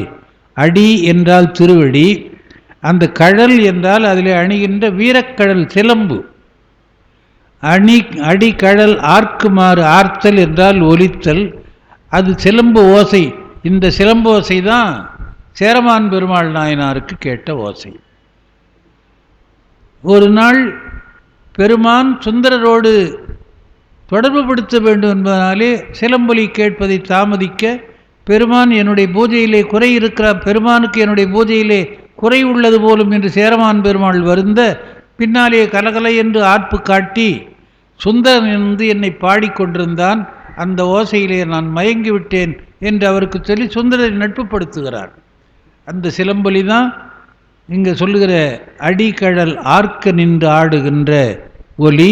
அந்த ஒலி காட்டி ஆடுகின்ற பெருமான் அந்த எரியழல் ஆடுமாறி, அதாவது நள்ளிருளில் நட்டம் பயின்றாடும் நாதனேன்னு சொல்கிறோம், அனலாடி என்று சொல்லுகிறோம்.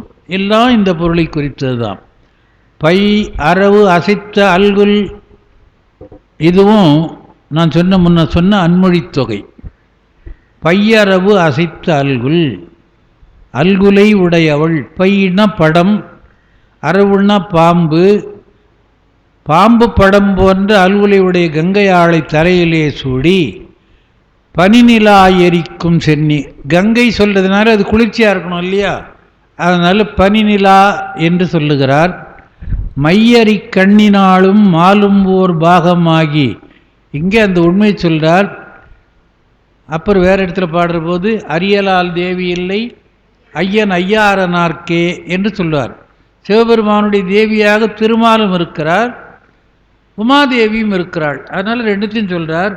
மையறி கண்ணினாலும் மாலும் ஓர் பாகமாகி செய் அரி தில்லை தன்னுள். செய்யறின்னு இருக்குது, அது பிரிக்கிற போது செய் அரி அப்படின்னு பிரிக்கணும். செய்னா வயல், அரின்னா விளைச்சலுடைய கட்டு. அரியறியாக பிடிச்சி அறுக்கிறாங்கன்னு சொல்லுவாங்க. அதுக்கெல்லாம் இனிமேல் வேலை இல்லை, அந்த சொல்லுக்கும் வழக்கத்தில் இல்லை. அதனால் சொல்லலாம் மறந்து போவோம், அர்த்தம் சொல்லணும். இப்போது வைக்கோல்றதையே பார்க்க முடியல. முன்னால் நமக்கு பெரிய புராணத்திலே சேக்கிழார் சொல்கிறார், நாட்டு வளத்தை சொல்கிற போது அடியார்கள் எதிரெதிரே வருகிறார்களாம். வருகிற போது மரியாதை செலுத்துறதுக்கு இவர் தலை தாழ்த்தி வணங்குறாராம். எதிர வர்ற அடியார் தலை தாழ்த்தி வணங்குறார். இதை சொல்லிட்டு போக வேண்டியது தானே. வளஞ்சொல்றார் சேக்கிழார், வயலில் நெல் விளைஞ்சிருக்குது, அது கதிர்முற்றி இருக்கிறது, கதிர்முற்றி தாழ்ந்து இருக்கிறது. இது எல்லாம் நாம் பார்த்துருக்குறோம். நம்ம பசங்கள்லாம் நெல்லுன்னா என்னன்னு தெரியாதான் அரிசி சாப்பிட்டுங்கிறாங்க. இப்போது இன்னும் கொஞ்சம் நாளைக்கு பின்னால் அது கூட ஏதாவது சோறாக வந்தால் அத்தியை சாப்பிட போகிறாங்க, அது வேறு கதை. இப்போது முன்னெல்லாம் சொல்லுவாங்க, யானை புகுந்தால் தெரியாத கதிர், மாடு புகுந்தால் தெரியாத கதிர் விளைஞ்சிருக்குது அப்படின்னு சொல்கிற வழக்கம் உண்டு. நான் அதை பார்த்துருக்குறேன். கிராமத்தில் இருந்ததுனால 24 வயசு வரைக்கும் கிராமத்தில் இருந்தேன். அதனால் இந்த பழக்கம்னா எனக்கு நல்லா தெரியும். உள்ளே வைகுண்டா நெல்லுக்குள்ளே போச்சுன்னா மாடு இருக்கிறதே தெரியாது. வைகுண்டா நெல் அவ்வளோ உயரமாக வளரும், ரொம்ப அருமையாக இருக்கும். அந்த சோறு வடித்து பழஞ்சோறு சாப்பிட்டா அதை விட தேவாமிர்தம் வேறு எதுவும் கிடையாது. அது மாதிரி அப்போ இந்த வயலில் நெல் விளைஞ்சிருக்குது, உயர்ந்து வளர்ந்துருக்குது, கொலை தள்ளிச்சு, நெற்கொலை சாஞ்சிடுச்சு. இந்த வயலில் நெல் வளர்ந்தது, உயர்ந்தது, இப்படி சாஞ்சிடுச்சு. இதை சொல்லிட்டு போகிறதான் நெல் வளம் இருக்கிறதுன்னு இந்த செய்யறின்னு சொல்கிறாரே, அதுக்கு சொல்கிறேன். பக்தியின் பாலராகி பரமனுக்கு ஆளாமன்பர் தத்தமில் கூடினார்கள் தலையினால் வணங்குமா போல் மொய்த்த பொன் கதிர்கள் முற்றி நீண்டெறி விளைந்ததன்றே அப்படின்னு பாடுறார். அடியார்கள் எதிரெதிரே வந்தால் எப்படி ஒருவருக்கு ஒருவர் தலை குனிந்து வணங்கி கொள்வார்களோ, அதுபோல் இந்த வயலில் இருக்கிற நெல் இப்படி விளையுதான், இந்த வயலில் இப்படி விளையுதான், அந்த மாதிரி ஒரு வளம் இருக்கிறது என்று பாடுகிறார்.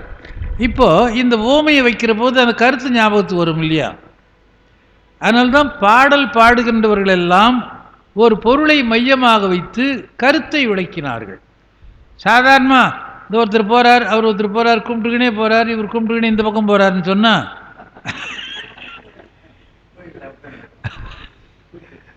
கோயில் வழிபாடு எங்கே நம்ம பண்ணுறோம் எல்லாம் நமக்கு தெரியுது.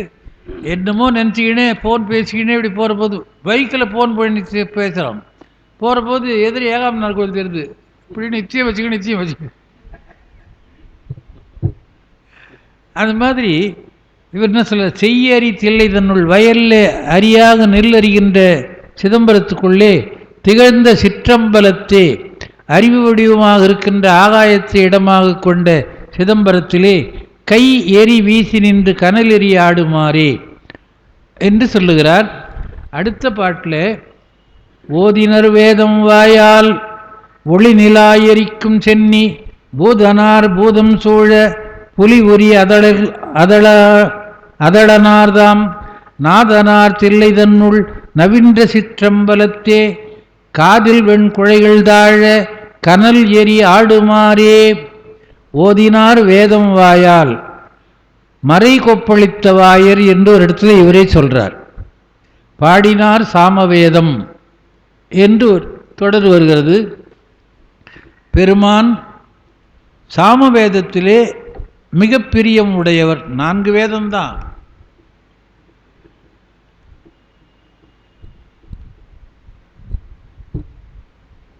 முதல்ல 3 வேதம்தான். வேதம் திரையி என்று சொல்லுகின்ற வழக்கம் இன்றைக்கும் இருக்கிறது. ரிக் யஜுர் சாமம், அவ்வளோதான். அதர்வணம் என்பது பின்னாலே தெய்வங்களுக்குரிய மந்திரங்களை எல்லாம் தொகுத்து ஒரு வேதமாக ஆக்கினார்கள். அப்புறம் தான் வேதம் 4. வேதம் 4 மெய்ப்பொருளாவது நாதன் நாமம் பார்க்குறோம், பின்னால் படிக்கிறோம். உங்களுக்கு எல்லாருக்கும் தெரிஞ்ச கதை, நாம் எல்லாரும் படித்த கதை, பார்த்த கதை, கேட்ட கதை. ராவணன் தூக்குறான் கைலை மலையை. அப்போது இந்த வாகீசர் தான் அந்த பக்கம் வந்தாராம். செய்தி சொன்னால் நிறைய போயிட்டே இருக்கும்.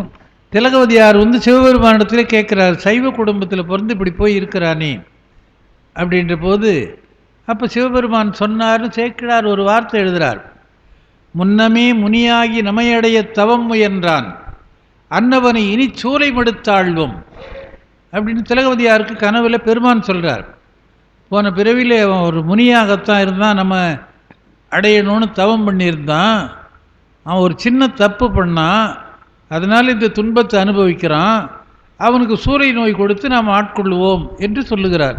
இந்த வரலாறு நீங்கள் கேட்டது தான், நான் ஒன்றும் புதுசாக சொல்லலை. திலகவதியார் இறைவனிடத்தில் நாள்தோறும் வேண்டுகிறார். பின்வந்தான் இப்படி போயிட்டானே என்று சொல்லுகிற போது ஒரு நாள் கனவிலே சொன்னார். சேக்கிழார் புராணத்தில் இருக்குது, திருநாவுக்கரசு நாயனார் புராணத்தில் இருக்குது. முன்னமே நமையடைய தவம் முயன்றான். போன பிறப்பில் முனிவனாக என்னிடத்தை சேர வேண்டும் என்று தவம் பண்ணான். ஒரு தப்பு பண்ணிட்டான், அது அங்கே சொல்லலை. அந்த தப்புக்கு இப்போ அனுபவிச்சுங்கிறான். அன்னவனை இனி சூலை மடுத்து ஆழ்வும், வயிற்று வலி உண்டாக்கி ஆட்கொள்ளுறோம். என்ன அப்படின்னா, வாகீச முனிவர் ராவணன் கையை தூக்குற போது இந்த மலை வலம் வந்துகிட்டு இருக்காராம். இவன் கையை கொடுத்து தூக்கினா, அவர் விரல் ஊன்ற கலங்கி கச்சியே கம்போன்னு கூப்பிட்டான். அப்போ பார்த்துக்கிட்டு வரார் அவர். இறைவா சாமகான பிரியா அப்படின்னு சொன்னாராம். அவர் குழு கொடுத்துட்டு போயிட்டார். உடனே இவன் சாமகானம் பாடினான், அவர் மகிழ்ந்தார், வரம் கொடுத்தான், வாழ்நாளும் வாழும் கொடுத்தான் என்றெல்லாம் படிக்கிறோம். அதனால வேதம் மொழிந்த வாயர் என்று இறைவனுக்கு பெயர். அதை சொல்றார். மறையனார் ஓதினார் வேதம் வாயால் ஒளி நிராயரிக்கும் சென்னி பூதனார் பூதம் சூழ, பூதப்படையுடையவர், அந்த படைகளெல்லாம் சூழ, புலி உரி அதளனார்தாம். அதழ் என்றால் தோல் நர்த்தம். புலித்தோல், புலி அதழ். அதனார்தாம் நாதனார் தில்லை தன்னுள். சிதம்பரம் பெருமானுக்கே உரிய இடம் ஆகையினாலே நாதனார் தில்லை அப்படிங்கிறார். நவின்ற சிற்றம்பலத்தே காதில் வெண் குழைகள் தாழ கனலெறி ஆடுமாறே. அது இன்னொரு பாடல் தான் அதை சொல்கிறார். சூடினார் கங்கையாளை குறிப்புடை வேடங்கொண்டு பாடினார் சாமவேதம் பைம்பொழில் பழனை மேயார் என்று பழைய ஒரு தேவாரத்தில் சொல்கிறார். பாடினார் சாமவேதம், அப்புறம் தேவாரம் தான் அது. அதுக்கப்புறம் ஓருடம்பு இருவராகி ஒளிநிலாயரிக்கும் சென்னி பாரிடம் பாணி செய்ய பயின்றவம் பரவமூர்த்தி காரிடம் தில்லை தன்னுள் கருது சிற்றம்பலத்தே பேரிடம் பெருக நின்று பிறங்கு எரி ஆடுமாறே. ஓருடம்பு இருவராகி மாதுருவேணியர். இதைத்தான் திருவாசம் சொல்லுகிறது. தொன்மை கோலமே என்று திருவாசகத்திலே மாணிக்கவாசம் சொல்லுகிறார். பெருமானுடைய பழைமையான வடிவம், எல்லாவற்றுக்கும் முற்பட்ட வடிவம் எது என்றால் மாதொரு பாகனாக இருக்கின்ற வடிவம்தான். அதனால்தான் சாத்திரம் பின்னாலே பேசுகிற போது அம்மையப்பரே உலகுக்கு அம்மையப்பர் என்று பேசுகிறது. அம்மையப்பர் அப்பரிசே அருள் செய்வர். ஏன்னா இது பாருங்க, நீங்க அதாவது நுணுக்கமான கருத்துக்களை படித்து தெரிந்து கொள்வதை விட படித்தவர்கள் வாயால் கேட்டு தெரிந்து கொள்வது ரொம்ப நல்லது அப்படின்னு நான் சொல்லலை, அதை சொல்லிட்டார். அவர் சொல்லி வச்சது அதை நாம் எங்கே பார்க்குறோம்? எனக்கு தெரியாது, என்ன சொல்ல போகிறான், போயா வாயா போகலாம் அப்படின்னு போயிட்டே இருக்கிறோம். இப்போ தொன்மை கோலமே சென்றுதாய் கோத்தும்பின்னு மணிவாசகர் பாடுறார். அது தொன்மை கோலம் எது என்று மாணிக்கவாசகர் குறிப்பிடுகிறார் என்றால் மாதொரு பாகனாக இருக்கின்ற கோலம். காரணம் என்ன என்று சொன்னால் அதுதான் சொல்ல வந்த, மறுபடியும் திரும்ப அங்கேயே போயிட்டேன். நாம் நிகழ்ச்சிகளை பார்க்கிறோம். சாதிக்க வருகிற போது வேறு, சோதிக்க வருகிற போது வேறு. இறைவன் அடியார்களை சோதிக்கிறான். ஏன் சோதிக்கிறான்னா அது நல்லதா கெட்டதான்னு பார்க்கறதுக்கு சோதிக்கிறான். நாம் கொண்டு போய் இப்போ எல்லாம் விளம்பரம் டிவியில் நிறைய பண்ணுறான். நீ இந்த ஜுவல்லரிக்கு வா, அந்த ஜுவல்லரிக்கு வா, உனக்கு தள்ளுபடி கிடையாது, சேதாரம் கிடையாது, செய்கூலி கிடையாது, அது எல்லாத்தையும் அந்த உள்ளே வச்சுட்டு செய்துட்டு இருக்கிறான். அது இப்போ ஒரு தங்கத்தை கொண்டு போய் கொடுத்தால் அதை புடம் போட்டு பார்க்கிறார்கள். ஏன் பார்க்குறாங்க? அது நல்லதா கெட்டதா என்று தெரிந்து கொள்ள பார்க்கிறார்கள். அப்போது புடம்போட்டு தங்கம் நன்றாக இருக்கிறதுன்னு பார்க்கறதுக்கு முதல்ல சோதிக்கணும் இல்லையா? அந்த சோதனைக்கு வரும்போது பெருமான் தனியாக வருகிறார். பெரிய புராண வரலாறுகளை எல்லாம் பாருங்கள், மற்ற அடியார்கள் வரலாறு வேறு இதில் தலபுராணங்களில் வர்றதையும் பாருங்கள். சோதனை என்று வந்தால் பெருமான் தனியே வருவார். அந்த சோதனை சாதனையாகி அவருக்கு அருள் வழங்க வேண்டும் என்று வந்தால் சக்தியோடு வருவார். இது உண்மைதானே? அண்ணா கோயிலில் துணி துவைச்சு கொடுத்தார் திருக்குறிப்பு தொண்டர். அவர் அழுகிறார், ஐயோ எனக்கு மூளை இல்லாத போச்சே, ரொம்ப நல்ல பாட்டு, நீங்கள் படித்து பார்க்கணும் அதை, இந்த மூளை எனக்கு இல்லையே அப்படின்னு தான் கல்லில் மோதிக்கிறார். ஏன்டா அவர் கல்லில் மோதிக்கினான்னு பார்த்தா பக்கத்தில் துணி துவைக்கிற கல்லேருந்து அதில் மோதிக்கினார் அப்படின்ற மாதிரி நம்ம சொல்லிவிடுவோம். அவர் என்ன செய்கிறாரு? உங்களுக்கு கதை தெரிஞ்சது, துணி கொடுக்குறார், துவைச்சி கொடுன்றார். முதல் பாட்டு அதுதான், எனக்கு ஒரே உடம்பு, ஒரே ஆடை, இந்த உடம்பு குளிர தாங்காது, அதனால் நீ துவைச்சி கொடுத்துருன்றார். கொடுத்துட்றேன்றார். தோய்த்து உணர்த்தி தாரையில்னு அடுத்த பாட்டில் சொல்றார்.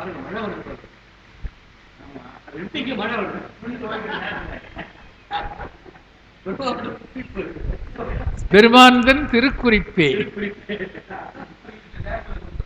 அது ஐயோ மழை வந்துருச்சே என்ன பண்றது, அடியாருக்கு சொன்ன சொல்ல தவிர்த்துட்டோமே அப்படின்னு சொல்லி ஒரு குறிப்பு பெரிய புராணத்தில் விளக்கமாக எழுதுறார். அது குறிப்பாக எழுதுறார். அந்த குறிப்புக்கு எவ்வளோ வேணாலும் விளக்கம் சொல்லலாம். மனைக்காற்று ஏற்க அறிந்திலேன் அப்படின்னு சொல்கிறார். இப்போது நம்மக்கிட்ட அந்த வழக்கம் இருக்கிறது. மழையில் துணி துவைச்சிட்டோம்னா வீட்டுக்குள்ளே கயிறு கட்டி விடுறோம் இல்லை, அது உள்ளே வர்ற காற்றுலேயே அது உலர்ந்து போதா இல்லையா? அப்போது பெருமானுக்கு கொடுக்க வேண்டிய நேரத்தில் கொடுக்கறதுக்கு வீட்டில் கட்டலான்ற புத்தி இந்த தலையில் இல்லாமல் போச்சே, இந்த தலையை உடச்சிக்கிறேன்னு தான் அவர் அங்கே போகிறார். அப்போ ஒரு தடுத்தது பெருமான் கையின்னு வருது. அதுக்கு அடுத்த பாட்டில் அவருக்கு அருள் செய்கிறார் என்று சொல்லும்போது அந்நிலையே அம்மையோடு அந்நிலையே அருள் புரிந்து அணி ஏகாம்பரம் அடைந்தார். கொஞ்ச காலத்துக்கு முன்னால் வரைக்கும் சாக்கிய நாயனார் குரு பூஜை சித்திரை மாதம் சதயத்தில் வரும். அந்த கோயிலில் இப்போ மாதம் மாதம் சதயத்தை கொண்டாடுறாங்க. அது விழாலாம் ஐதீகத்தை பண்ணுறாங்க. ரொம்ப நாளைக்கு முன்னால் வரைக்கும் ஏகாம்பரநாதர் சாயந்தரம் இந்த கோயிலுக்கு காட்சி கொடுத்துட்டு போகிறான். அப்படி ஒரு விழா வச்சுருந்தாங்களாம். பெரிய புராணத்தில் அது எழுதியிருக்கிறார். அந்நிலையே அருள் புரிந்து அணி ஏகாம்பரம் அடைந்தார். ஏகாம்பரநாதர் அம்மையோடு அருள் செய்கிறார். இளையான்குடிமார் நாயனாருக்கு வரார், காட்சி கொடுக்குற போது 2 பேராக கொடுக்குறார். சிறுத்தொண்டருக்கு வரார், அது 3 பேராக இருந்தாங்களா. தரவணத்து தையரோடும் வந்தார், சரவணத்து தனையருடும் வந்தார் அப்படின்னு சொல்கிறார். அப்போது சோதனை பண்ணுகிற போது தனியாள், அது சாதனை ஆக்கிற போது துணையோடு வருகிறார். அதுதான் சொன்னார், அம்மையப்பரே உலகுக்கு அம்மையப்பர், அம்மையப்பர் அப்பரிசே வந்து அருள் செய்வர். அம்மையப்பராகவே காட்சி கொடுத்து நமக்கு ஆறுதல் சொல்வார்கள், நம்மை வழிநடத்துவார்கள், நம்மை முத்தியிலே கொண்டு போய் சேர்ப்பார்கள். எவ்வளோ கருத்து இருக்குது பாருங்க. ஓரிடம்பு இருவராகி ஒளிநிலாயரிக்கும் சென்னி மாதுரு பாகனாகும். அதுதான் மாதும் தாமும் மகிழ்வர் மாற்பேரரே என்று திருமாற்பேறு தேவாரம் சொல்லுது. மாதும் தாமும் மகிழ்வர். பாரிடம் பாணி செய்ய, பாணின்னா கையை, பாணி செய்யன்னா தாளம் போடன்னு அர்த்தம். பூதங்கள் எல்லாம் தாளம் போடுதான் அவருடைய ஆடலுக்கு. பாரிடம் பாணி செய்ய பயின்ற எம் பரமமூர்த்தி காரிடம் தில்லை தன்னுள். கார்ண மேகம், மேகம் சூழ்ந்த சிதம்பரத்தில் கருது சிற்றம்பலத்தே பேரிடம் பெருக நின்று பிறங்கெறி ஆடுமாறு. பேரிடம், அம்பலம் என்றால் பொதுவிடம்தானே. பெரிய அம்பலத்திலே இருந்து ஆடுவது, எங்கே ஆடுறார்? பிறங்க, எல்லாம் நன்றாக விளங்கி தோன்ற, பிறங்கு எரி ஆடுமாறே. அதுக்கு அடுத்தது, முதல் தனிச்சடையை மூழ்க முகிழ் நிலாயரிக்கும் சென்னி மதக்களித்து உரிவை போர்த்த மைந்தரை காணலாகும். மதத்து வண்டு அடையும் சோலை மல்கு சிற்றம்பலத்தே கதத்தரோர் அரவம் ஆட கனல் எரி ஆடுமாறே. முதல் தனிச்சடையை மூழ்க, முதல் தனிச்சடை, சடை முதலிலே சூடியவர் யார்? சடையுடைய அழகனார் யார்? சடையனார் யார்? சிவபெருமான் தான். என்ன, அவர் தானே முதல்வன். மூவா முதல்வன், முதல்வன் கண்டாய், மூர்த்தி கண்டாய் என்றெல்லாம் பாடுறோம். அப்படி முதல் தனிச்சடையை மூழ்க, அந்த சடையே இந்த ஒளியிலே மூழ்கி போகிறது. சடையினுடைய கருமை இந்த நிலவினுடைய ஒளியினாலே தெரியாமல் போக, அதில் மூழ்கி போக, நிலா எரிக்கும் சென்னி, நிலவு ஒளி வீசுகின்ற தலையிலே மதக்களித்து உரிவை போர்த்த மைந்தரை காணலாகும். மதக்களித்து, மத யானை, உரிவைன்னா தோல், யானைத்தோலை உரித்த பெருமானை இங்கே பார்க்கலாம். மதர்த்து வண்டு அறையும் சோலை. மதர்த்து என்றால் உடல் சிலிர்த்து, உடல் பருத்து, தேனை குடிச்சு குடிச்சு ரொம்ப மதப்பலகிற நீ அப்படின்றாங்களே. உள்ளே அதிகமாக செல்லுதல் மதர்த்தல் என்று பெயர். மதர்த்து வண்டு அறையும் சோலை, அறைதல்னா சொல்லுதல், ஒலி எழுப்புதல்னு அர்த்தம். மல்கு சிற்றம்பலத்தே, சிற்றம்பலத்திலே கதத்ததோர் அரவம் ஆட. கதம் என்றால் கோபம், கதத்ததோர் அரவு என்றால் கோபம் கொண்ட பாம்பு. கதத்ததோர் அரவம் ஆட கனல் எரி ஆடுமாறே. நெருப்பிலே பெருமான் ஆடுகின்றார். மறையனார் மழு ஒன்றேந்தி மணிநிலா எரிக்கும் சென்னி இறைவனார் எம்பிரானார் ஏத்துவார் இடர்கள் தீர்ப்பார். இங்கே பயன் சொல்லுவது போல இந்த பாட்டில் ஒரு வார்த்தை சொல்லுகிறார். மறையனார் வேதம் வல்லவர்னு அர்த்தம். வேதியா வேதகீதா விண்ணோர் பெருமானி என்றெல்லாம் படிக்கிறோம். வேதமும் காணாத பாதத்தை உடையவன், முடியை உடையவன் என்றெல்லாம் சொல்கிறோம். அது வேதமே வடிவாக இருக்கின்றவன் என்ற அர்த்தம் மறையனார் என்று சொன்னால். மழு ஒன்றேந்தி, மழு என்ற ஆயுதத்தை கையில் ஏந்தி கொண்டு மணிநிலா எரிக்கும் சென்னி. மணி என்றால் அழகுன்னு ஒரு பொருள். மணிநிலா எரிக்கும் சென்னி இறைவனார் எம்பிரானார் ஏத்துவார் இடர்கள் தீர்ப்பார். யார் தன்னை வந்து வழிபடுகின்றார்களோ அவர்கள் துன்பத்தை தீர்ப்பவர். வந்து வழிபடுவார்க்கு துன்பம் நீங்கும். இப்போ புளியோரை கொடுக்குறாங்கன்னா அங்கே நாம் போகணும். தேரடிக்கு அண்ணாண்ட காந்தி ரோடு ஜவுளிக்கடை சத்தத்தில் கொடுக்குறாங்கன்னா எடுத்தாந்து கொடுக்கட்டும் அப்படின்னு உட்காந்தா வருமா? நம்முடைய துன்பத்துக்கு நாம் போய் நோய் தீர்க்கும் மருத்துவரை தேடுவது போல நம்முடைய வினை போவதற்கு, வினை போகம் தீர்வதற்கு இறைவனை போய் வணங்கணும். வணங்கினா என்ன பண்ணுறான்? ஏத்துவார் இடர்கள் தீர்ப்பார். வணங்குறவர்கள் இடரை தீர்க்கிறார். சிறைகொள் நீர் தில்லை தன்னுள் அலை வீசுகின்ற நீர்நிலைகளை உடைய வயலில் கூட முன்னெல்லாம் அலை அடிக்கும். பழைய காலத்தில் பார்த்துருக்கிறேன். நீரை பிடிச்சி கட்டி வச்சுருப்பாங்க ஒரு 2 நாளைக்கு 3 நாளைக்கு. காற்றுல அந்த வரப்பில் அப்படியே அலை அலையாக போகும். அதெல்லாம் அந்த பழங்காலத்தில் இருந்த நீர்வளம், நிலவளம், அதனாலே விளைகின்ற நெல் வளம், மரவளம் இதெல்லாம் இருந்தது. இப்போ எல்லாம் வளம் வளம் வளவளான்னு பேசி எல்லாத்தையும் முடிச்சுவிட்டோம். சிறைகுள் நீர் தில்லை தன்னுள் திகழ்ந்த சிற்றம்பலத்தே அரைகழல் ஆர்க்க நின்று அனல் எரி ஆடுமாறி. அரைகழல் என்றால் ஒலிக்கின்ற கழல் சிலம்பு, ஒலிக்கின்ற சிலம்பு ஆடுமாறி சிற்றம்பலத்திலே ஆடுகிறார். விருத்தனாய் பாலனாகி விரிநிலாயரிக்கும் சென்னி நிறுத்தனார் நிறுத்தம் செய்ய நீள் புன் சடைகள் தாழ கருத்தனார் தில்லை தன்னுள் கருது சிற்றம்பலத்தே அறுத்தமா மேனிதானோ தன்னோடு அனல் எரி ஆடுமாறே. விருத்தனாய் பாலனாகி விரிநிலாய் எரிக்கும் சென்னி, இது தெய்வ இயல்பு என்று சுட்டப்படுகிறது. நாம் எல்லாம் பாலனாக இருந்து குமரனாகி விருத்தனாவோம். இறைவன் விருத்தனாகியிருந்து குமரனாகி இடையில விட்டு போனது, பின்னாலே பாலனாக வருகிறார். விருத்த குமார பாலரான படலம் என்றே திருவிளையாடல் புராணத்தில் ஒரு படலம் இருக்கிறது, ஒரு திருவிளையாடல். விருத்தனாய் பாலனாகி விரிநிலா எரிக்கும் சென்னி, இது கடவுளினுடைய வைப்பு முறை. நம்முடைய வைப்பு முறை நமக்கு தெரியும், பாலன் குமரன் விருத்தம் என்பது. நிறுத்தனார் நடஞ்செய்கின்ற அந்த பெருமான் நிறுத்தம் செய்ய நடனமாட நீண்ட புன் சடைகள் தாழ, நீண்டிருக்கின்ற புண்ணுன்னு அற்பமானன்னு அர்த்தம், அதாவது சிறிது சிறிதாக இருக்கின்றன்னு அர்த்தம். ஏன்னா செஞ்சடை கற்றை முற்றம்னு சொன்னாரங்க. எல்லாத்தையும் சேர்த்து வைத்திருக்கிற போது கற்றையாக இருக்கிறது. நம்முடைய குழலை சேர்த்து முடிந்து கொள்கிற பெண்கள் கொண்டை போட்டுக்கிறேன்னு சொல்கிறாங்க, அப்புறம் விரித்து விட்டு கொள்ளுகிறேன்னு சொல்கிறாங்க. அப்போ சின்ன சின்னதாக வரும் இல்லையா?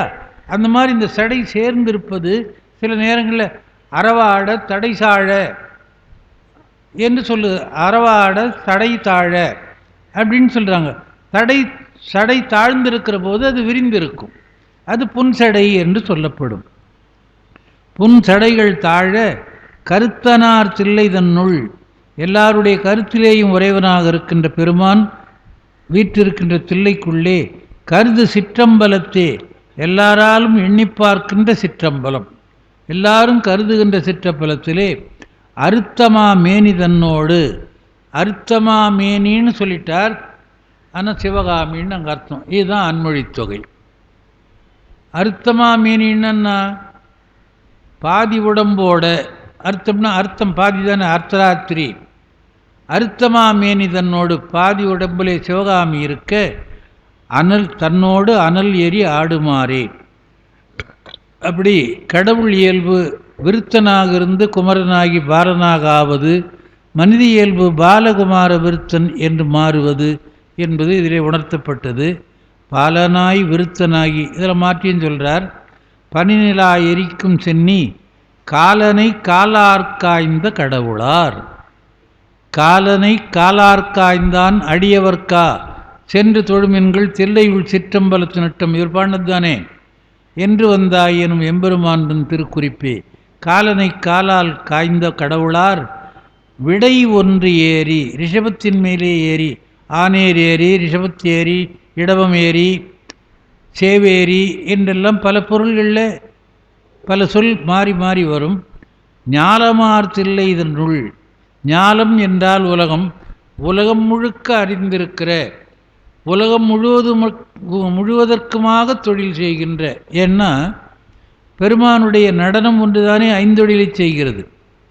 அந்த ஐந்தொழில் நடனம் நிற்காமல் நடக்க வேண்டிய செயல். நின்று போனால் உலகம் ஆட்டம் நின்று போகும். அது இன்னும் ஒரு 2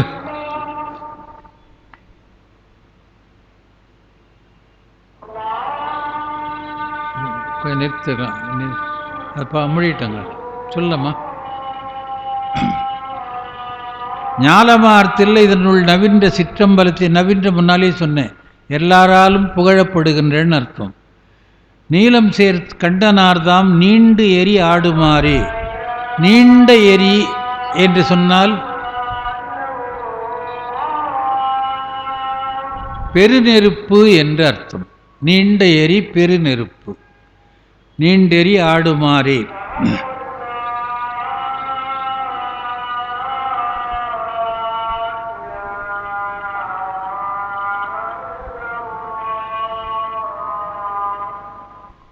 இருட்டுங்க, அது முடியட்டும் கொஞ்சம் பெஸ்ட் பாரு.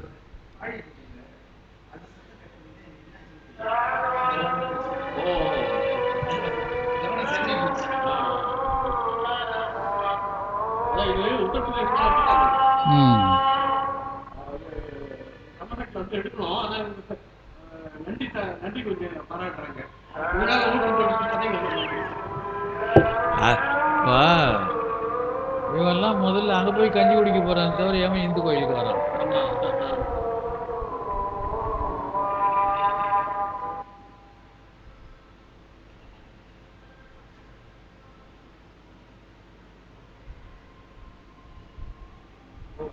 சரி,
சரி. அதாவது 11வது பாட்டு. மதியிலா அரக்கன் ஓடி மாமலை எடுக்க நோக்கி நெதியன் தோள் நெறிய ஊன்றி நீடிரும் பொழில்கள் சூழ்ந்த மதியம் தோய்தில்லை தன்னுள் மல்கு சிற்றம்பலத்தே அதிசயம் போல நின்று அனல் எரி ஆடுமாறே. ஏற்கனவே சொன்ன வரலாறு திருநாவுக்கரசர் உதவனார்னு சொன்னோம். மதியிலா அரக்கன், மதியிலா அரக்கன்னு சொல்லிட்டு ராவணனை சொல்லி மாமலை எடுக்க நோக்கி இமயமலையை தூக்குவதை பார்த்து நெதியன் தோள் நெறிய என்று சொல்லுகிறார். நெதியன் என்ற சொல்லுக்கு செல்வம் உடையவன், செல்வன் என்று அர்த்தம். ஏன் ராவணனை எப்படி சொல்லுகிறார்னா, எல்லா வளங்களும் பெற்றிருந்தவன், முக்கோடி வாழ்நாளும் முயன்றுடைய பெருந்தவமும் எக்கோடி யாராலும் வெலப்படாய் எனக் கொடுத்த வரமும் பெற்றவன் அவன். அதனால எல்லா செல்வங்களும் உடையவன் ஆகையினாலே நிதியன் என்ற வார்த்தையை அப்பர் இங்கே போடுறார். நிதியன் என்றால் செல்வமுடையவன், செல்வன் அப்படின்னு அர்த்தம். நெதியன் தோள் நெறிய, நெரித்தல் என்றால் முறித்தல், ஊன்றி நீடிரும் பொழில்கள் சூழ்ந்த, நீண்ட இரும்ன அடர்த்தியான சோலைகள் சூழ்ந்த மதியம் தோய் தில்லை தன்னுள் மல்கு சிற்றம்பலத்தே. நிலவு மேலே தோய்கிறது. மதியம் சூழ் சிற்றம்பலத்தே மல்கு மதியம் சூழ் தில்லை தன்னுள் மல்கு சிற்றம்பலத்தே அதிசயம் போல நின்று அனல் ஏறி ஆடுமாறே. அது இன்னும் அதிசயம் போல நின்று அப்படின்னு சொன்னால், சிறிதாக இருக்கிற பொருள் பெரிதாக தோன்றுவது அதிசயம். நம்ம கேட்குறோம்ல, என்னடா அத்தியை பார்த்துங்க, இன்னும் அதிசயத்தை அங்கே பார்க்குற அப்படின்னு கேட்குறோம். அதிசயம் என்றால் ஒரு பொருளினுடைய பெருந்தன்மை, பேர், உண்மை, அதில் அடங்கி இருக்கிற நிலை, இதெல்லாம் தெரிவது தான் அதிசயம். இங்கே பெருமான் எப்படி இருக்கிறான்? ஆடுகின்ற கோலத்திலே இருக்கிறான், உலகத்தை காக்கின்ற கோலத்திலே இருக்கிறான், ஐந்தொழில் செய்கின்ற நிலையிலே இருக்கிறான். மேலே குளிர்ச்சி, கீழே சூடு என்கின்ற அளவிலே முரண்பட்ட இயல்போடு இருக்கிறான். இந்த முரண்பட்டதை பார்க்கிற போது அதிசயம்தானே. என்னடா அங்கே போய் வேடிக்கை பார்த்துக்கிற, பாம்பும் கீரியும் ஒன்றா உட்காந்துங்குது, ஆச்சரியம் தானே. அந்த மாதிரி அதிசயம் போல நின்று அனலறி ஆடுதல் என்று ஆடுகின்ற விதத்தை சொல்லி நிறைவு செய்கிறார். ஏன்னா சில பேர் என்ன பண்ணுவான், தன்னுடைய நிலைமைக்கு என்ன செய்யணுமோ அது வரைக்கும் செய்ய மாட்டான், அதுக்கு மேலேயும் போவான். அப்படி போனால் என்ன ஆகும்னு சொன்னால் அவனே அழிஞ்சு போவான். இது திருவள்ளுவர் ரொம்ப அழகாக சொல்கிறார். உடைத்தம் வலியறியார் ஊக்கத்தின் ஊக்கி இடைக்கண் முறிந்தார் பலர். நமக்கு எவ்வளவு தூரம் தாங்க முடியும் என்பதை தெரிந்து கொள்ள வேண்டும். அந்த தாங்குகின்ற ஆற்றலுக்கு ஏற்ப செயல் செய்ய வேண்டும். நான் இங்கிருந்து நடந்து போகிறேன், ஐயா வந்து இந்த 2 மூட்டையை கொண்டு போய் கொடுத்துருங்க அப்படின்னு ஒரு துணி மூட்டையை கொடுக்குறார். இது பரவாயில்ல, தூக்கின்னு போகலாம் அப்படின்னு நினச்சி நான் தூக்கின்னு போனேன்னா நான் பழச்சிருவேன். ஒரு பேரல் தரையில் வச்சு நீ தூக்கி போய் கொடுத்து தான் ஆகணுன்னா நடுப்புற போட்டு நானும் கீழே விழுவேன், அதுவும் போகும். எவ்வளோ அழகாக சொல்லார் பாருங்கள் வள்ளுவர். உடைத்தம் வலி அறியார், நமக்கு உடைய வலி என்ன, வலிமை என்ன, திறமை என்ன என்பதை அறியாது ஊக்கத்தின் ஊக்கி, ஊக்கம்னா முயற்சின்னு அர்த்தம், முயற்சினாலே கொஞ்சம் மேலே போகணும் போய் இடைக்கண் முறிந்தார் பலர், பாதியிலே விழுந்து செத்தவங்க எத்தனையோ பேர். அந்த மாதிரி இவர் அதிசயமாக என்ன செய்கிறாராம், குளிர்ச்சியையும் நெருப்பையும், சூட்டையும் குளிர்மையையும், வெப்பத்தையும் குளிர்ச்சியையும் ஒன்றாக சேர்த்து ஆடுகிறார். இது யாராலே முடியும் என்று சொன்னால் பெருமான் ஒருவனாலே தான் முடியும் என்று இதை யார் சொல்றது எடுத்துக்காட்டு காட்டுறார். இதில் சிறிய பொதுவின் மறியின்றி விளங்கி எவரும் காண ஆடுதி ஆயினும் காண்பதற்கு அரிய நின் கழலும் கண்டிலா நின் கதிர் நெடு முடியும் கொண்டு ஆடுவது அதிசயம். முதல்ல சொன்ன பாட்டு கடைசியில் இவர் குறிப்பு எழுதுகிறார். இது யார் எழுதினது என்று சொன்னால் கோயில் நான்மணி மாலையில் குமரகுருபரர் எழுதியிருக்கிறார்.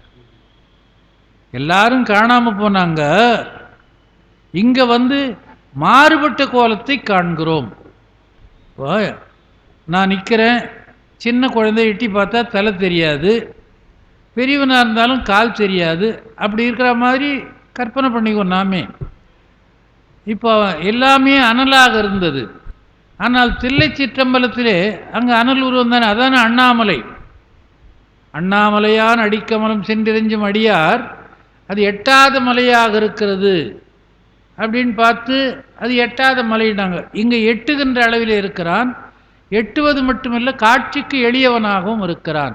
என்ன காட்சியை காட்டுகிறான்? ஆடுகின்ற காட்சியை காட்டுகிறான், நிலவு தரித்த காட்சியை காட்டுகிறான். நிலவு எங்கே இருக்கிறது? உயரத்திலே இருந்து குளிர்ச்சியை தருகிறது. நெருப்பு எங்கே இருக்கிறது? கீழே இருந்து சூட்டை தருகிறது. இப்படி ஒன்றுக்கொன்று மாறுபட்டது ஒன்று சேருவது அதிசயம்.